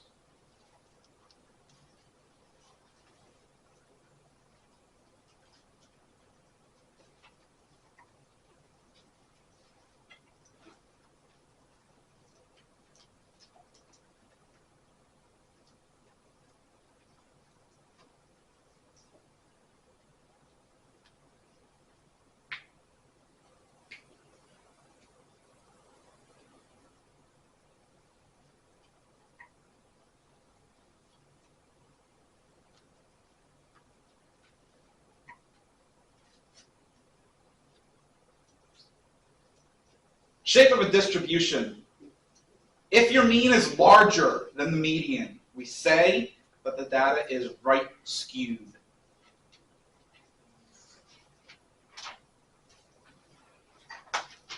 That's how it would look. I'll post them at the end. Yes, they'll be posted on Blackboard under the proper assignment.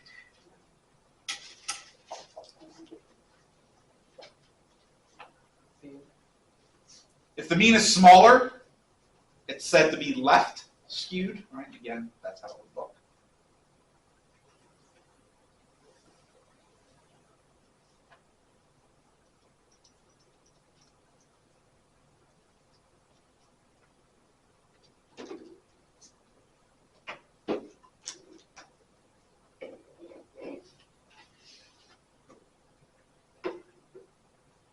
So actually misspoke earlier. Mean is not 50-50. That's the median. It's 50-50. Mean is just an average.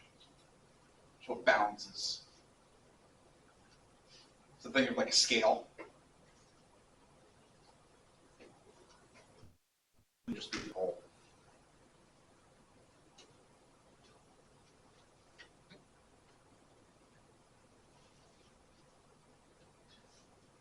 If the mean and the median are the same, then the data is said to be symmetric. Or, a term you're probably more commonly familiar with, a bell curve.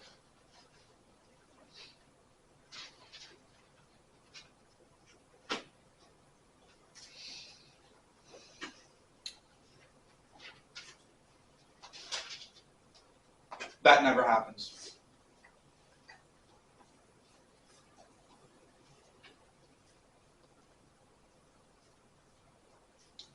Let me rephrase that. That never naturally happens. You can fake your data to make it symmetric. But naturally speaking, it's not going to happen.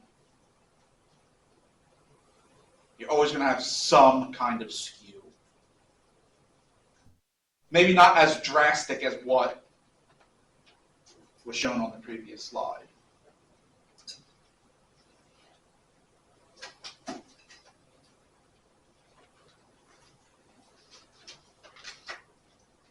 believe this is the final measure that we look at for measure of center, and that's the mode.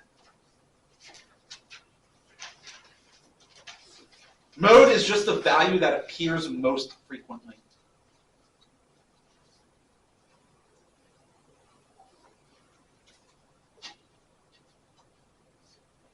If two or more values are tied for the most frequent, they would all be considered the mode.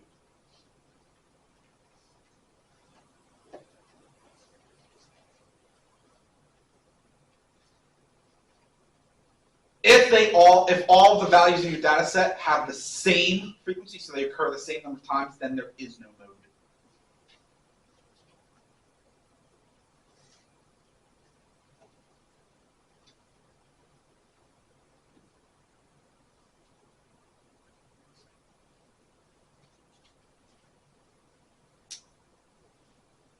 So when looking at continuous variables, it is very rare to have a mode.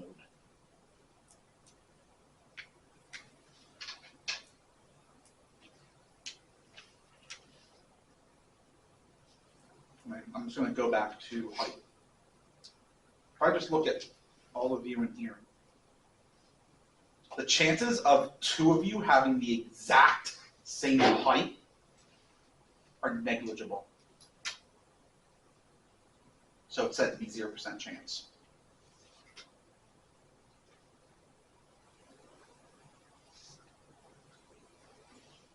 So if I made a data set of all your heights, and I'm talking about exact height, if I could get it exact, I probably wouldn't have a mode. Each data point would be different. Now, if you now just restrict that to feet and inches, now it becomes way more likely that two of you will at least have the same height.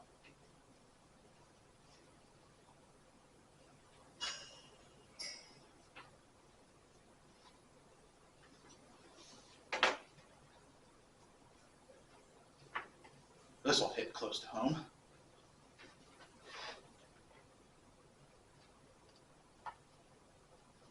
At least for you. Let's fix this now.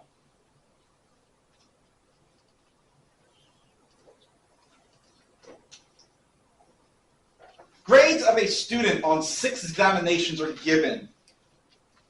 What's the mean? So what's the average? What would their exam average be?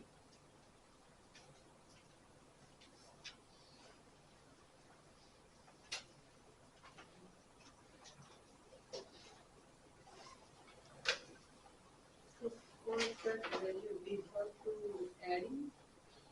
So how do I want to, Divided by, what is it? so for that value we have to add sum of values. And divide by, divide by 6.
I have no idea why I've shown that. It should have been shown on the screen, whatever. It works. This happens to be the Inspire CX software. So it's definitely not going to look the same as most calculators. I already forget what the numbers were. That's not good.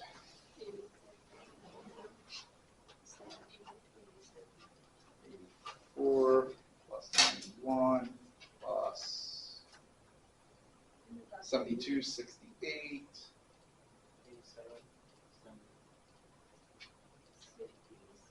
Plus, what was the other one?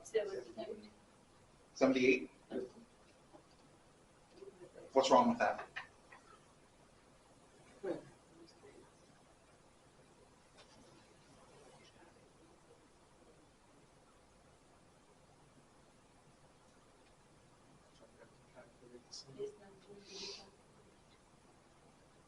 It's first going to do 78 divided by 6 and then add everything else.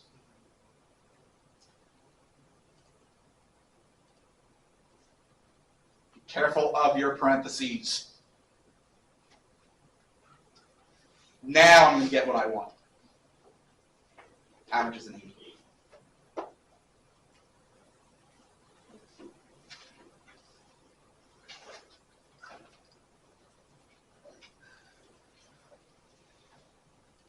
That's the one we want.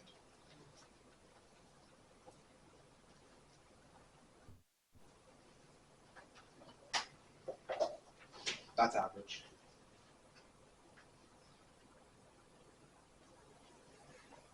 Easy, right?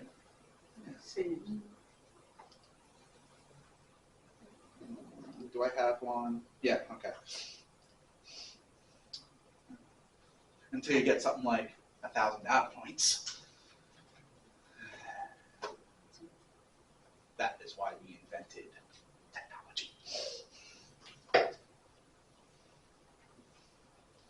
10 measurements of the diameter of a cylinder were recorded by a scientist.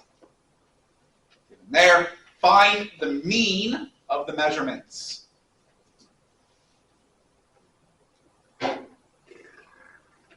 I am not going to write out all 10 of those summed. Sorry. I'm following the number one rule of the universe. Stay in the lowest energy state. So be lazy. So I get to pull instructor's prerogative. And just write sum of x. Divided by what?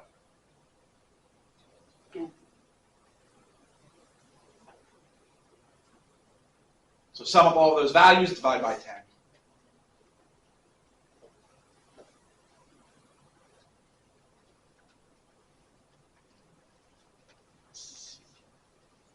Could be mistaken, but I see 9. Yeah, 9. Did I miss a data point? I missed a data point. Oh dear, I don't remember what it was. Well, I can't get lucky enough to have it in the solutions, can I?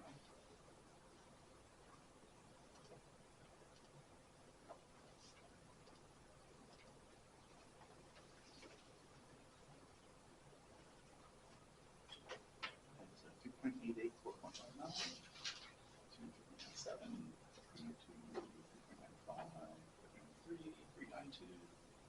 There's one I'm missing.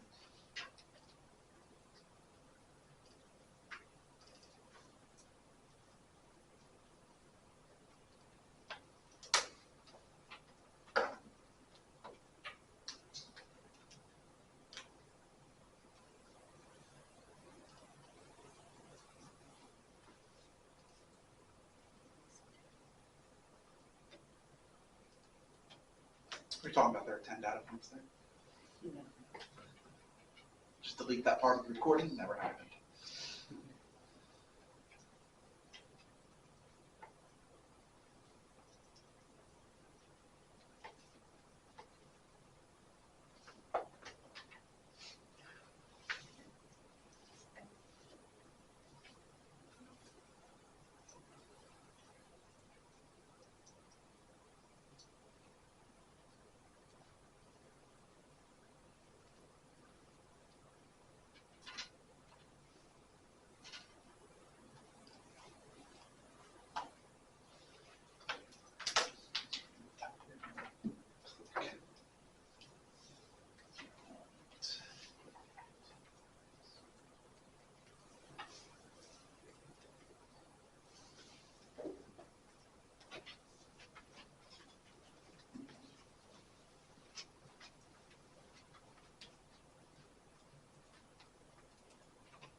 Since I know you don't have a calculator. Looks like you do this all by hand in your head. The sum was 3.9? Because I'm evil. 3.9 what? Centimeter? You don't have enough decimals. You're really close. So kudos there. And you 0.3. What was it? 0 point. What'd you get? Did I hear something? 3.9. 3.98. If we actually do the calculator, 3.982. But we have significant figures to deal with. So we stop at 3 sig figs, 3.98. And 3.98 what? You said it. Centimeters. In this case, we have units. As I said, you were really close, so kudos.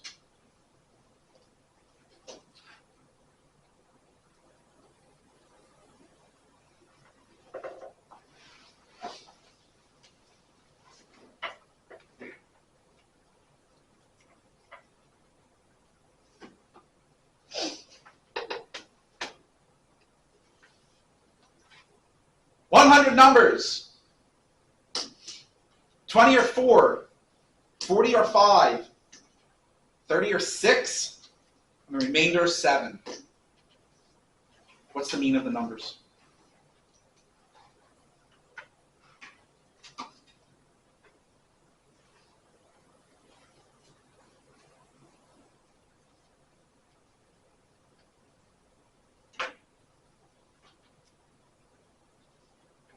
I'll do the hard part for you.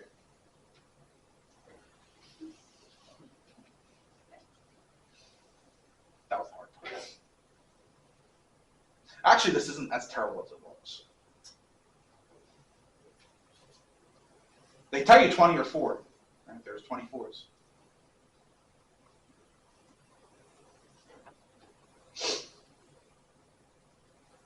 So if you sum up 24s, it's just 20 times 4, isn't it? You had 45s. You had 36s. The remainder of 7s, or how many more are there?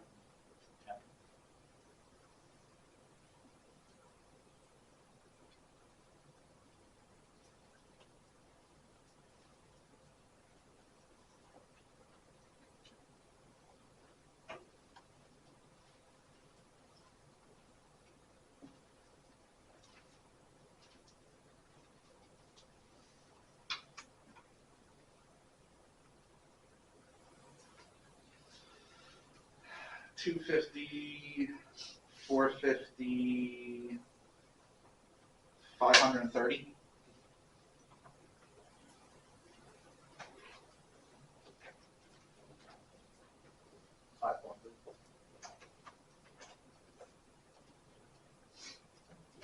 $5.3, $5.30.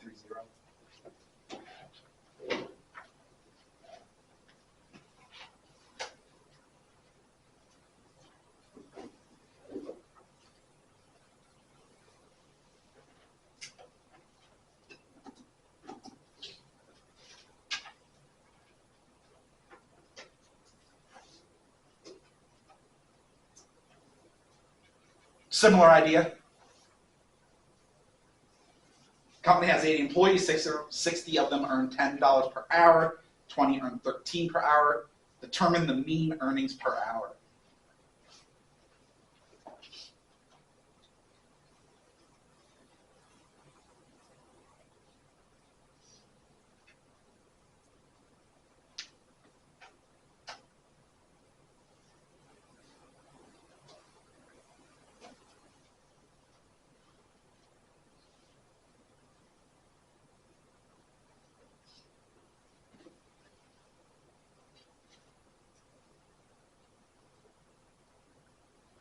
What, $600 plus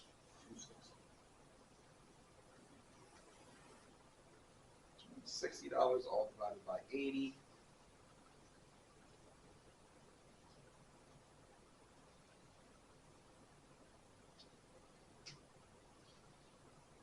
So $860 divided by 80, or 86 divided by 8.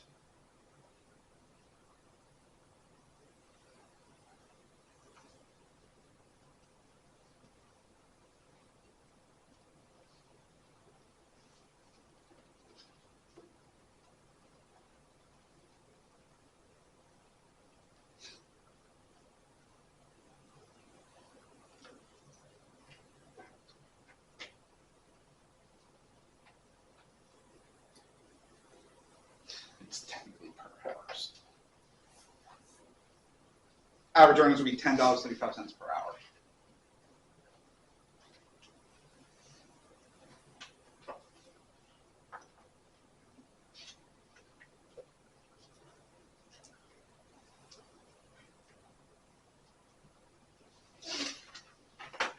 All right, so number of ATM transactions per day recorded at 15 locations. They're given. Find the median and the mean for this data. And then is it skewed to the left, to the right? I guess possibly symmetric, but it's highly unlikely. Okay, so first thing you want to do, mean is easy enough to find, right? Just sum of all the values divided by 15. I guess we should probably make sure there's actually 15 there.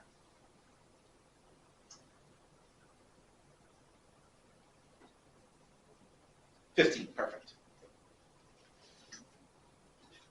To find the median, though, you have to order them in ascending order.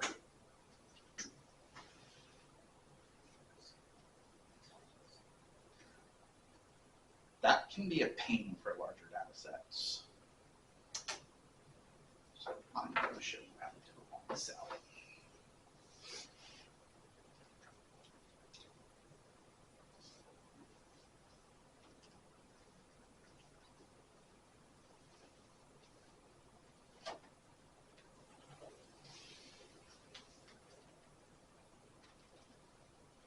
I'm also going to take this chance to show you how to find the mean on Excel. I also think there's a median command as well.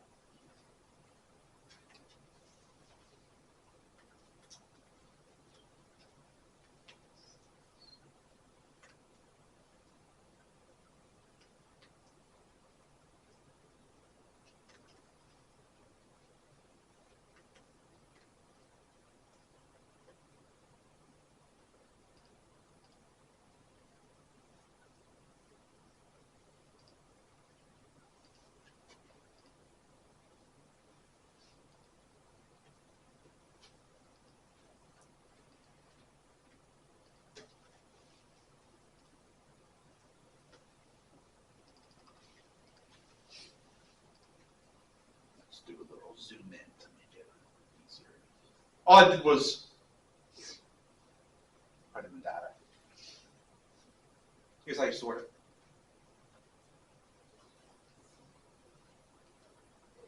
Highlight your data. Right click.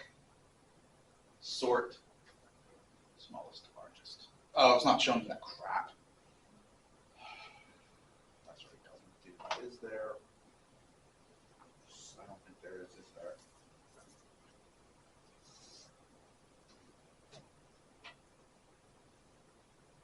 Okay, so for now I'm going to have to do it this way. No, that's not what I wanted. Cute. And I'm going to have to zoom you out a little bit.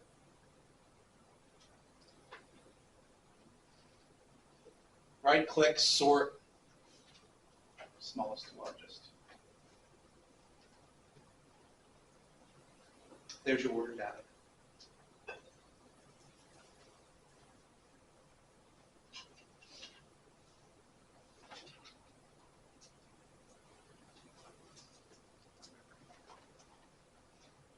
So I'm going to do that for now.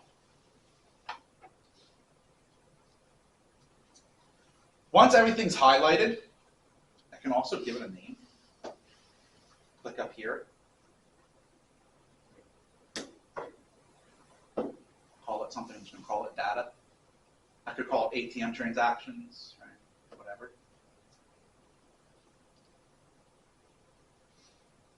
So I'm just going to go in some random cell. For the mean, equals average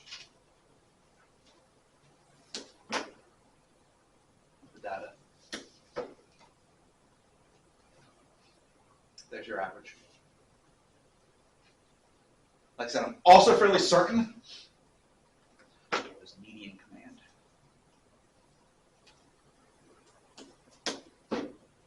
Median is 50.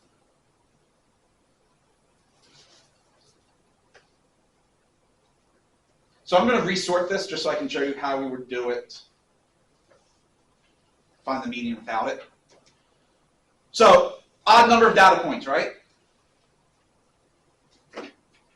You want the middle value. Well, half of 14 is 7, so the middle value would be the 8th data point. There's your median.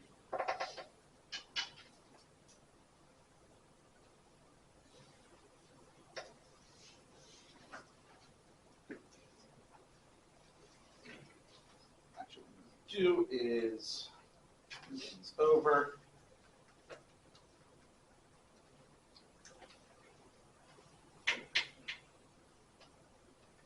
Are we skewed?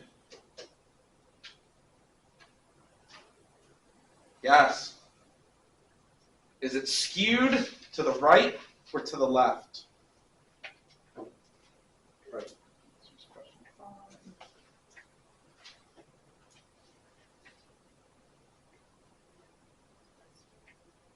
Oh, they don't tell me.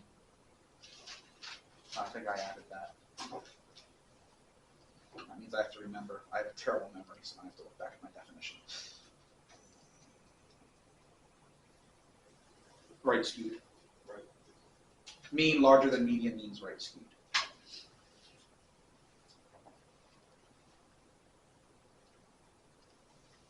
So here's what I'm going to do. Copy.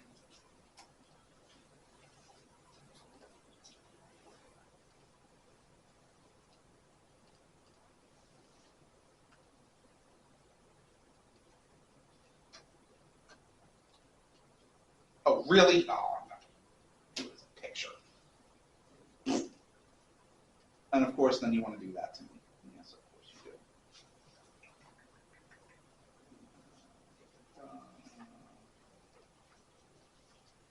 That's not going to. So you can play that game.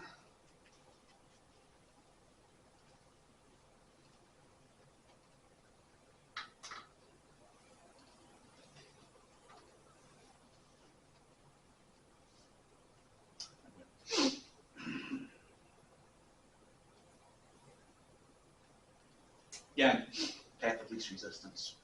Just copy and paste. Structure's prerogative.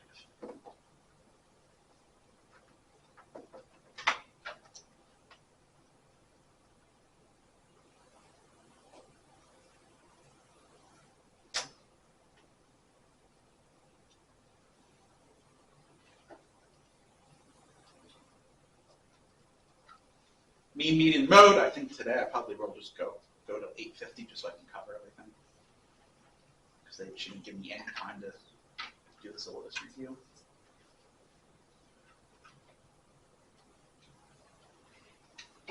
So that will just be for today. So mean, median, mode.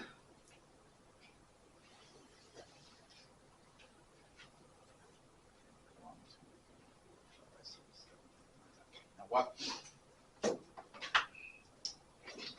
I don't need Excel for this.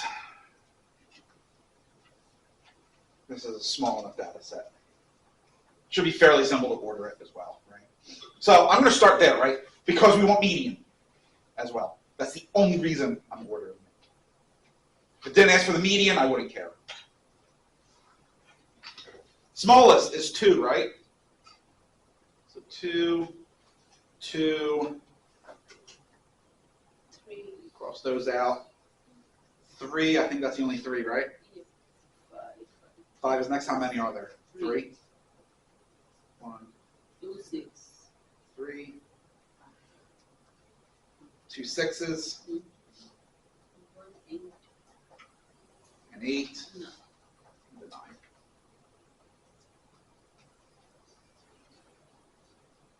Perfect. There's all 10 of them. Mean is their sum divided by 10. Okay, well, there are 2 2s.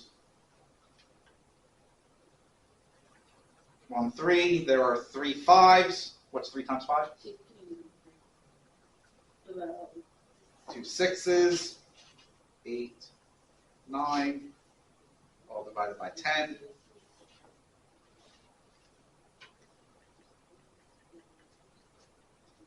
All right, so 3 and 12 is 15, and 15 is 30. 34, 42, 51.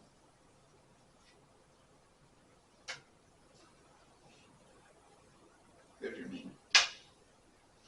Median. There's an even number. We want the 2 middle values.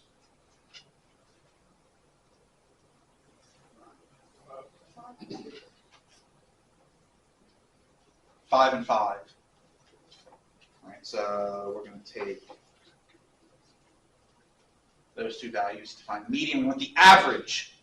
Oh, well, that's easy. What's the average of 5 and 5? 5.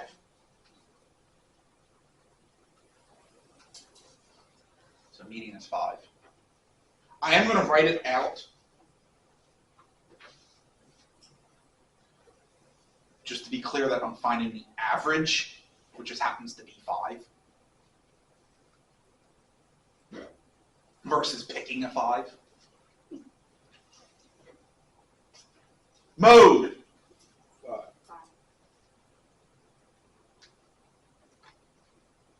Because there are 3 5s and that's the mode.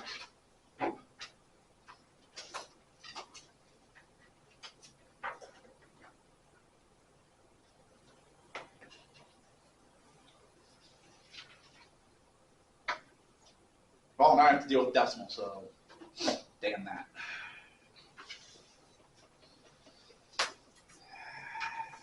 Instructor's prerogative. Oh, Excel.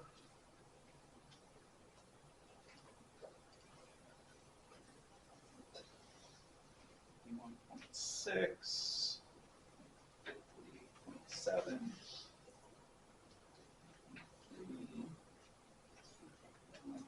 There's only 5 of them, but I feel like dealing with decimals. I hate decimals.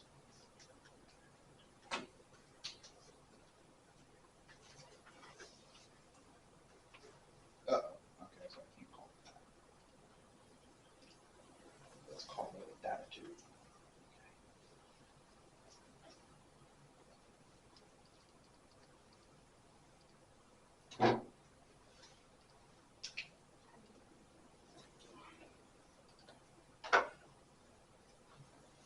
Now my data, I called it data 2.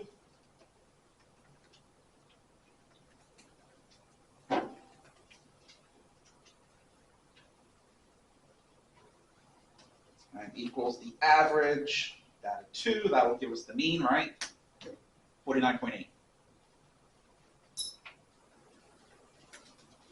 Equals median, data 2, 49.5. Because again, notice that's unordered. And mode, okay.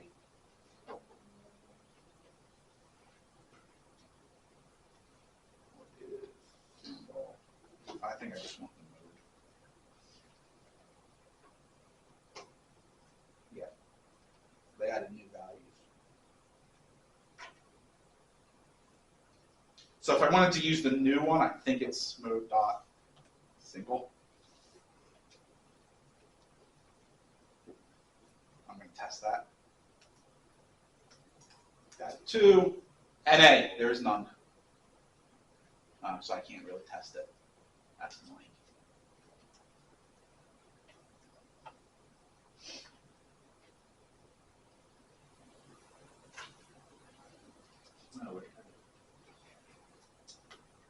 You can read that, right?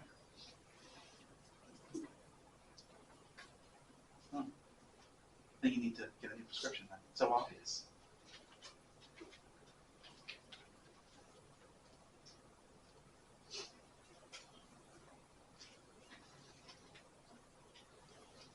See? So obvious. And again, I'm lazy, so I'm just going to put it like that. Excellent.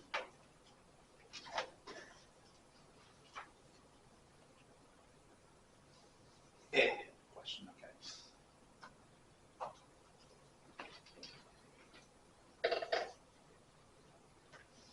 Questions on mean, median, mode. So as you can tell, it's going to be a mixture of hand calculations and technology in this course.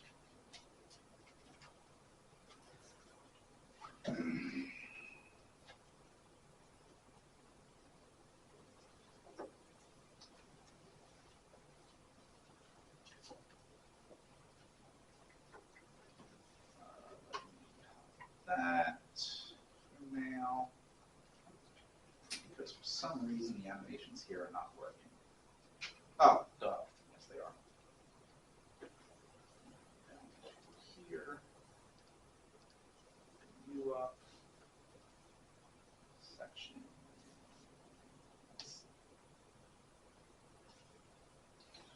Measures of position. No, I'm sorry. Spread. Spread is next. She does position last. So how spread out is the data? That's what we're measuring. Again, 3 measures. First, the range, which is just the difference between the largest and the smallest value.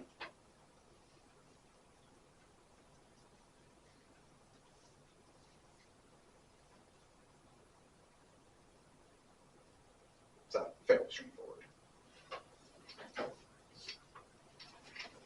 The range is actually not that useful and is not ever used in any kind of analysis.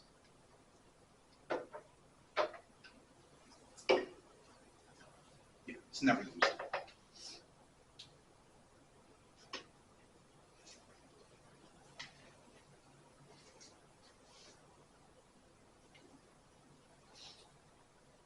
Of course, right? Super easy to find and we never use it. That is math giving you a giant middle finger. Probably 2 of them. That's some unknown being that has more than that.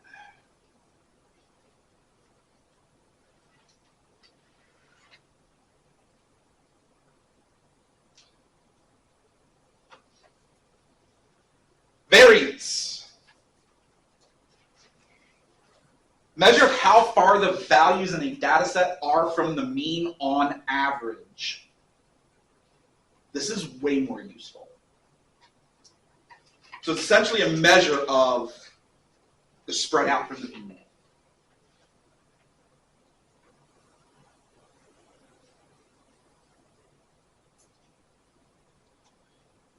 Deviation is the difference between a value and the mean. So it's your data point minus the mean. That's your variation. Or that's your deviation, rather. So x minus mu.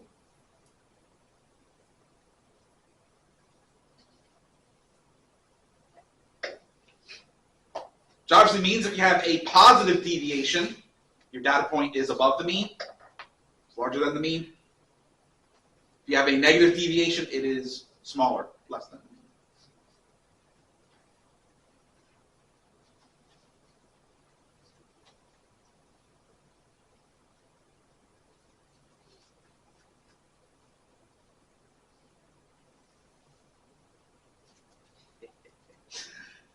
Now for the fun part. How do you calculate variance? So did you ask? Aside from technology,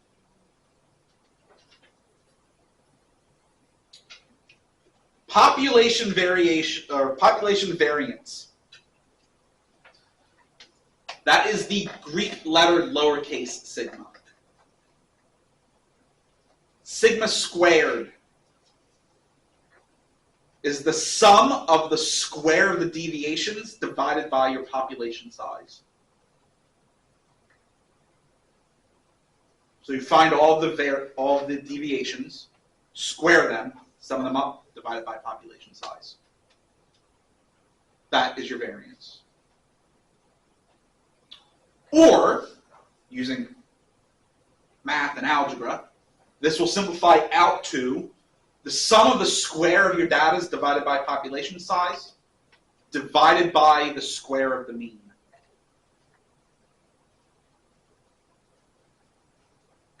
Which is still not fun.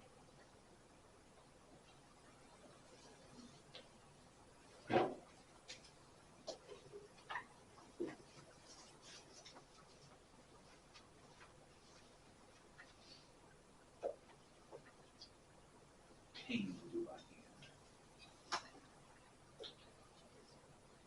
Sample variance, little s squared. Same idea. Calculate all the deviations in the sample, square them, sum them up. Except now, you're dividing by one less than the sample size.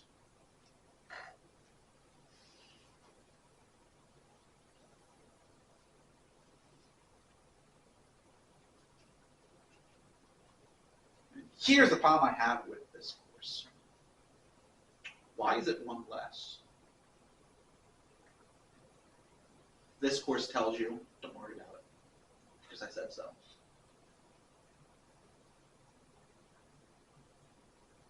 If you take an advanced stat course, you actually find out why.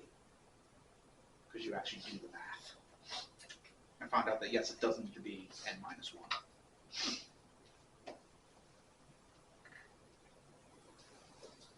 Or you can use the other formula. Sample size times the sum of the square of the values minus the sum of the values, all squared,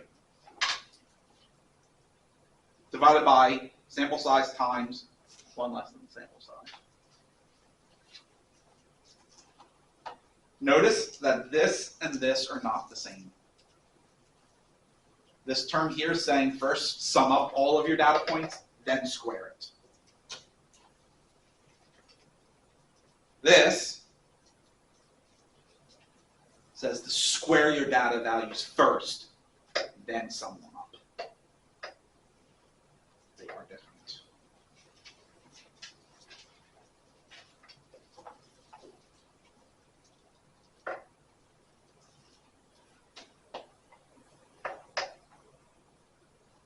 Now you should notice something. Units of variance. Squared units of the data. So if the data was lengths in centimeters, your variance would be square centimeters. That's a problem.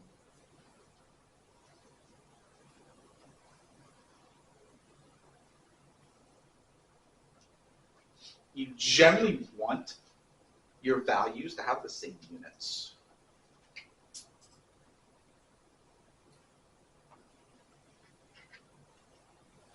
So we defined a new value to look at, called the standard deviation.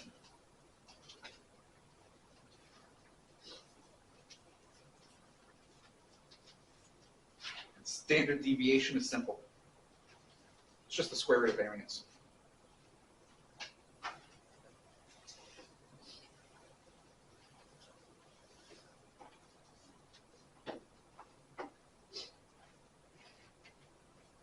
Should be more specific, I guess.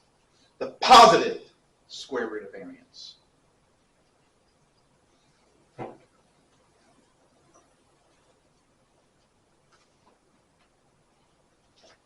Right, so sigma and little s. And it's just the square root of the formulas given before. So doing it by hand, the easiest thing to do would just be calculate variance first and then take the square root, rather than trying to do everything at once.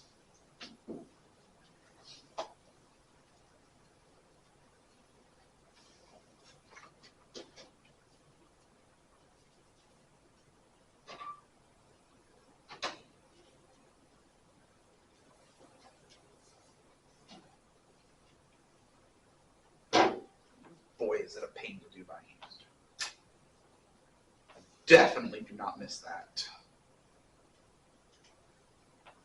Of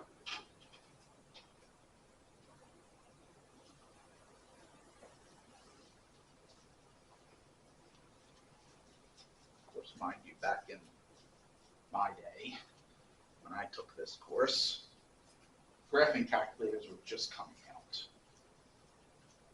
So all we really had access to was scientific calculators.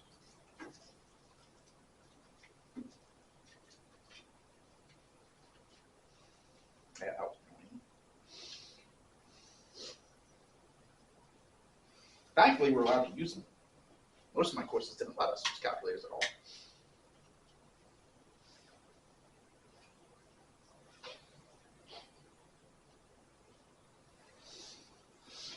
Empirical rule. So let's suppose that we have a population that is symmetric, or we have a population data set that's symmetric. Massive assumption. Because again, that doesn't occur naturally.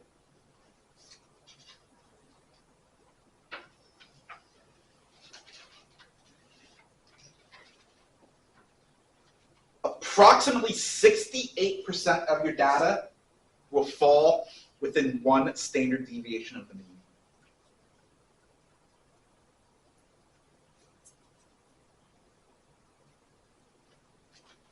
And there will be a visual after this to help you see it. Approximately 95% of your data will fall within two standard deviations of the mean.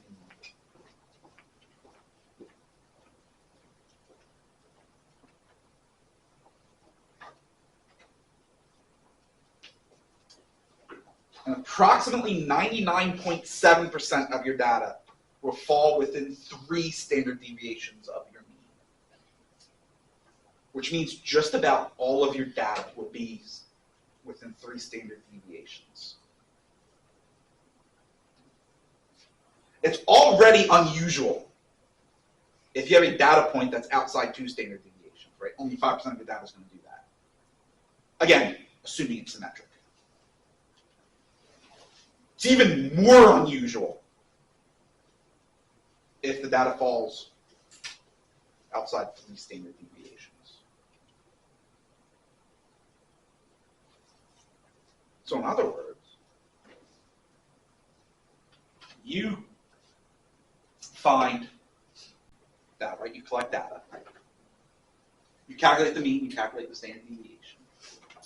And you find a data point that is outside the three standard deviations of the mean. That's significant, isn't it? Because it's pretty rare for that to happen. Downright impossible. That idea is going to come back later when we start looking at confidence intervals.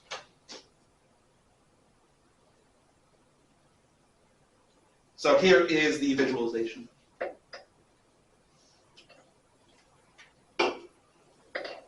Of the empirical rule.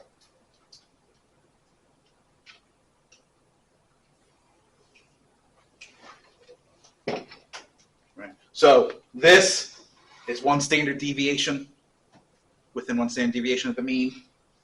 This whole thing would be two standard deviations and then three standard deviations.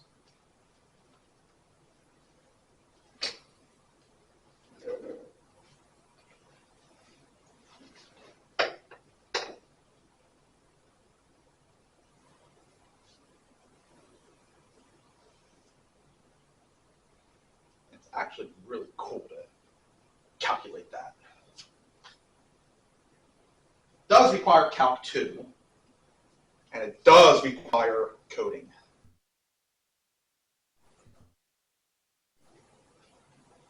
And if you're going to research these techniques, you better get used to coding. You're going to be doing a lot of it.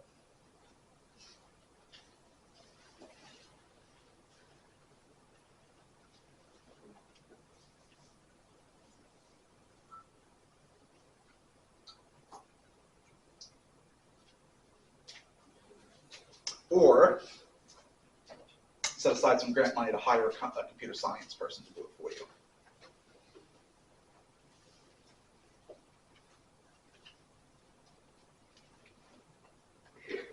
We're just going to make good friends with one. Take him out to dinner every once in a while, butter him up, and then go. Oh, by the way,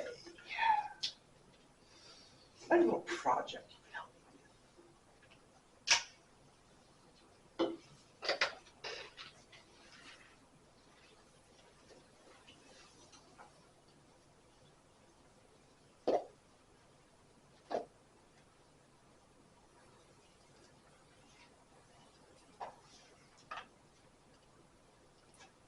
So find the range. Remember, what's range? Largest value minus the smallest value. What is the largest value in that data set? What is the smallest? Range is 15. That's all there is to range. You don't even need to order it. Of course, it's easier if it's ordered. And it'd just be last data point minus first data point.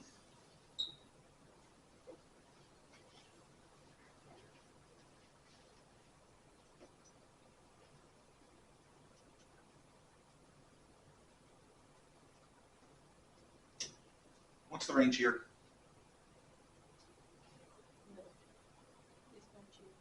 It's also 15, isn't it? But look at how different the two are. What did Mama say in that? Do you understand the range? What was the question? Find the range of that data set. Oh wait, why is it not changing? Yeah. Why are you not changing? Did I forget? I did it again, didn't I? I forgot to use the right screen. Okay. So future people, solve that. I'll delete that part of the recording as well. It never happened. There we go. Okay. So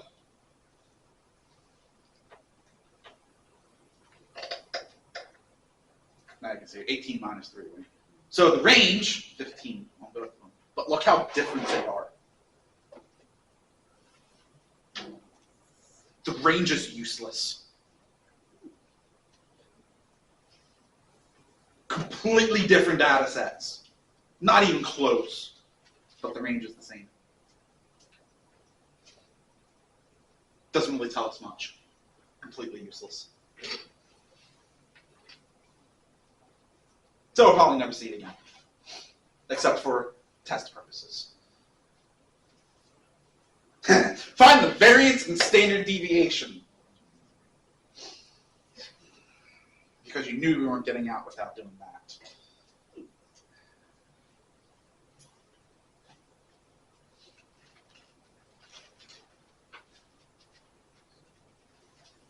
Now, here's the real question. I think, I'm just going to verify, but I think they were going to treat this as a population, not a sample. Just want to make sure. Oh, they do not. Yes, they do. They just use different terminology. They use different symbols. Yeah, they are treating this as a population, not a sample.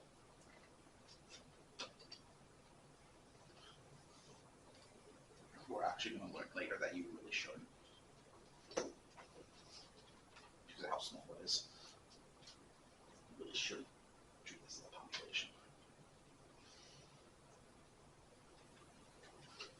You actually shouldn't even treat it as a sample. There's manipulation you should do because of how small the data set is. But we're going to ignore that for right now. Oh, joy. So remember what variance is. You have two formulas to use. I am not using the second one. That is generally more of a pain in the rear end to do than just calculating the x minus u's. Which means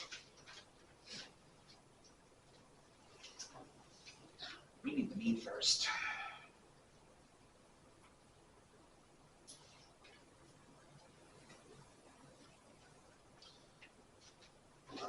going to be 12 and 6 is 18, 7 is 25, 28, 43, 53, 71, 76 is the sum of the values.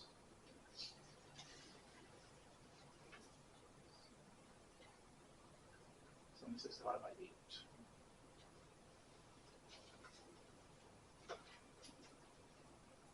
Of course. That's not a whole number. Because why would it be? What's 76 over 8? 9.5. Exactly 9.5? Sweet.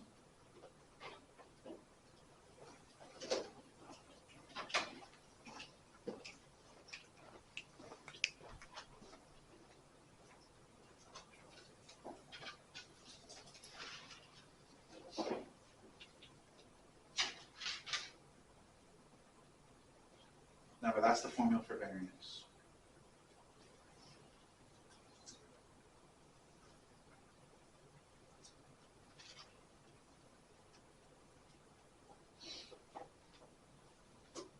$12 minus 9.5. 2.5.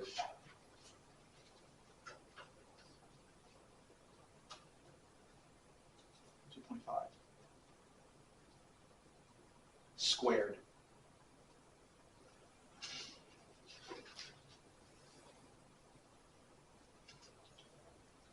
Six minus 9.5.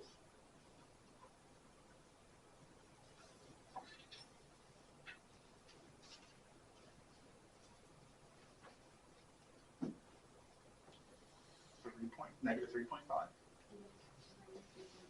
Squared.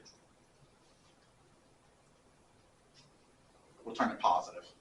So I'm just going to write it as 3.5 squared. 7 minus 9.5 would be negative 2.5.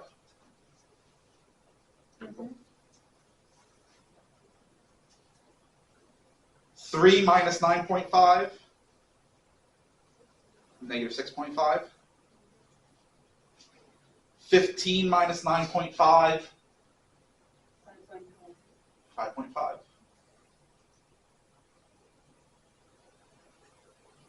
10 minus 9.5, well, that one's easy. 18 minus 9.5, and then 5 minus 9.5.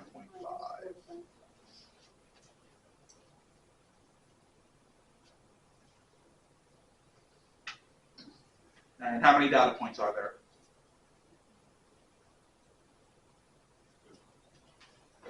I don't know why I counted. I had to do it for the mean. So it's that sum divided by 8.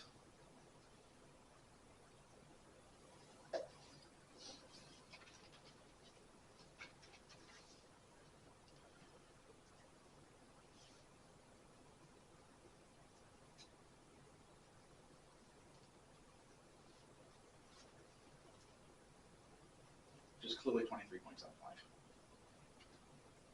There's your variance.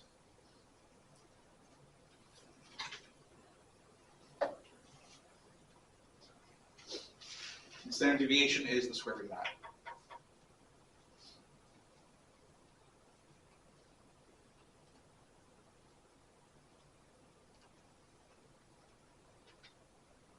About 4.87.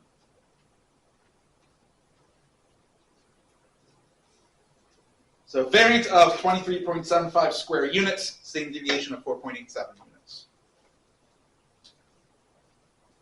Now again, wasn't terrible. It was only 8 values.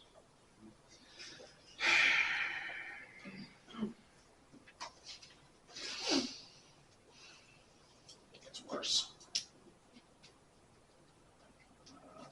Variance and standard deviation. Do I have a really good one? I do.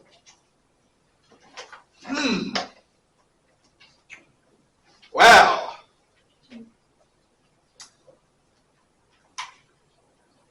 That is a big FU. That is a, oh, hell no. Excel.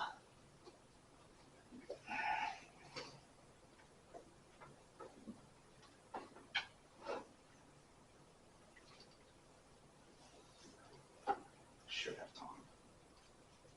Problem is I have to type all these values in.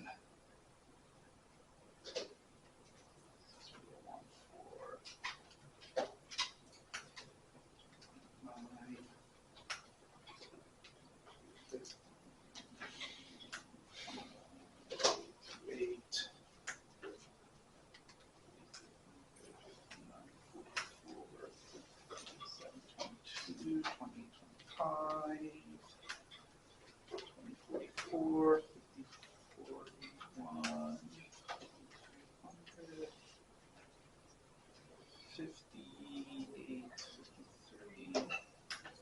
750,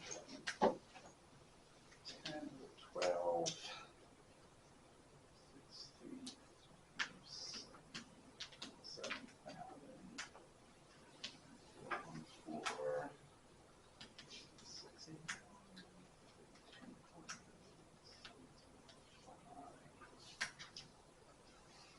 8, 273, 80, 18, 314, 657, 13, 713, 17, 7, 6, 8, 7493, yay, last row, 771, 2861, 1263, 7, 285, 28165, 5080, and 116.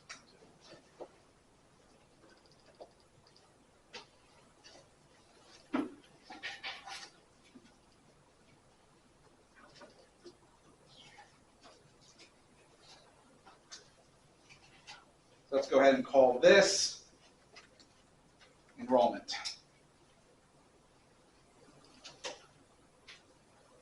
Mean, obviously, easy. All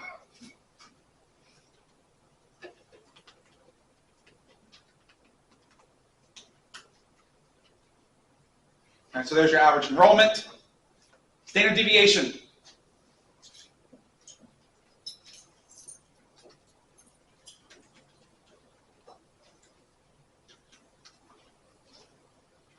Shorthand is standard as STDV just because I don't feel like typing it all out. Equals.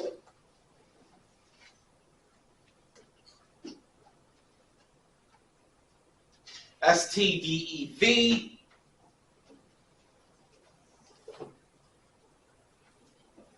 based on the sample. We want dot P for population. S would be sample. And they're assuming, I'm assuming a population in this case.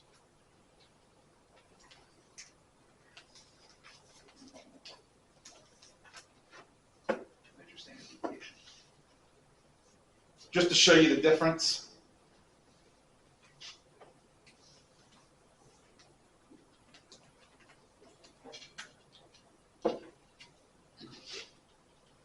That's population, not sample.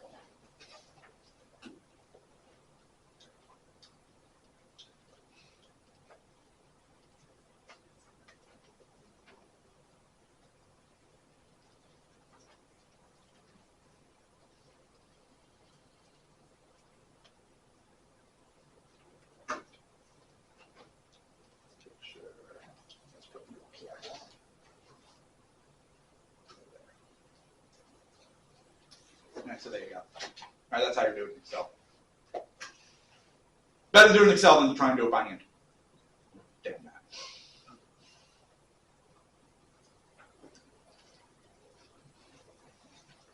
We're a little bit over, but that's okay. Never funds. I try to end each meeting with a list of assignments that are due.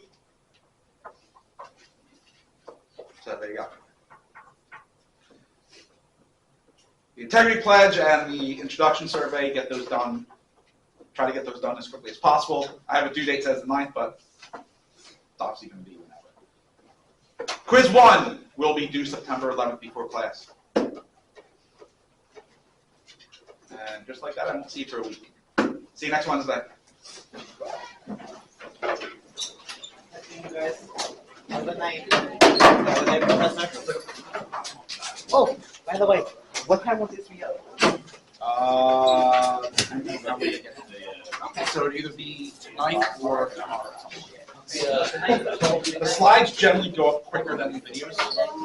Because it doesn't get edited on the file. But the slides should be up sometime around tomorrow. I don't go outside.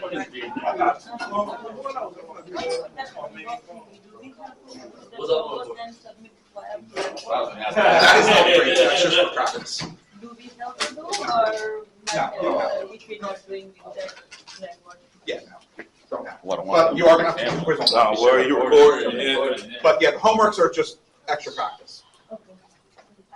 Thank you. That's fine. Do we have to It should be able to do statistical stuff, so that's fine. Do we have Yeah, just scan them away. You just have to do it the once, that's fine. Okay. So, let me ask you a question. I really like how you teach. Thank you for breaking it down. So, how do they have an Excel version on Mac, or can you use Excel on Mac? What do you mean? The Excel, the program. You can use it on Mac? Apple? Ooh, That's what I'm saying. there, If I bring my laptop in, I have no idea how to. Yeah, I have Mac. I don't have a laptop. there is an Office version for Macs. However, Mac does not play nice with Microsoft. So it's best I just get this calculator there. Even that's going to be a pain in the ass. You might be able to get away with Google Spreadsheets. What I would do is go onto office.com, sign in using your Mercer County credentials, and use that online version of Excel, because that shouldn't give you a problem. All right. If it's giving you a problem with Safari, try downloading Chrome or some non-Apple-related Non-Apple web stuff. browser, and it should be fine. Will you do the breakdown again of? Thank you, When man. you did on Excel, as I was Oh, trying good to night. write it down. You I too. didn't understand how you did the mean or the deviation. I was trying to understand it now. So let's switch back here. So if you want to look at the Yeah. browser work here, it might be easier to look there. Right? Yeah. All right, so first thing I did was Write all the numbers down. call that enrollment. Okay. You actually don't have to. You could also do A1 to A35 as a range. Okay. So for the mean equals average, parentheses, your data set. Oh, because whatever you called it. Okay. Or if you don't call it that, you can just do this, A1 colon A35. That's your range. Oh. Or if you don't feel like typing it in, once you have the parentheses, Yeah. take your cursor. And scroll way down. Okay. And then you should see up here, it automatically change it to enrollment. Because that's Okay. all. And then can you do the next set And then standard you hit deviation? enter, and that's that. And then the standard So deviation. standard deviation, there are two of them. Yeah. Standard dev, so STDEV, Mhm. dot, and then you have to decide, is it population or sample? Population. P for population, S for sample. Same thing, With The the range. enrollment, with the range of it. And then. enter. If you wanted sample, Oh. dot S.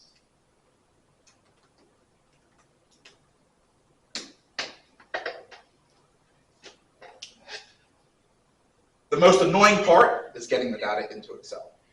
Yeah. So you get, say, you collect data from like 3,500 participants. Getting that into Excel is a pain in the ass. If you Yeah. didn't use like a form, Yeah. An And then online if form you to do miss, if you're off. and that's why you hire assistants. Yeah. You're the researcher, you hire assistants to do all that bullcrap work. But that makes sense now that I can see it again. Oh gosh. It's gonna be a lot I'm about to do. Well, thank you. Mhm. Now I know. Thank you so much. Let me scan here, right? Or Yeah.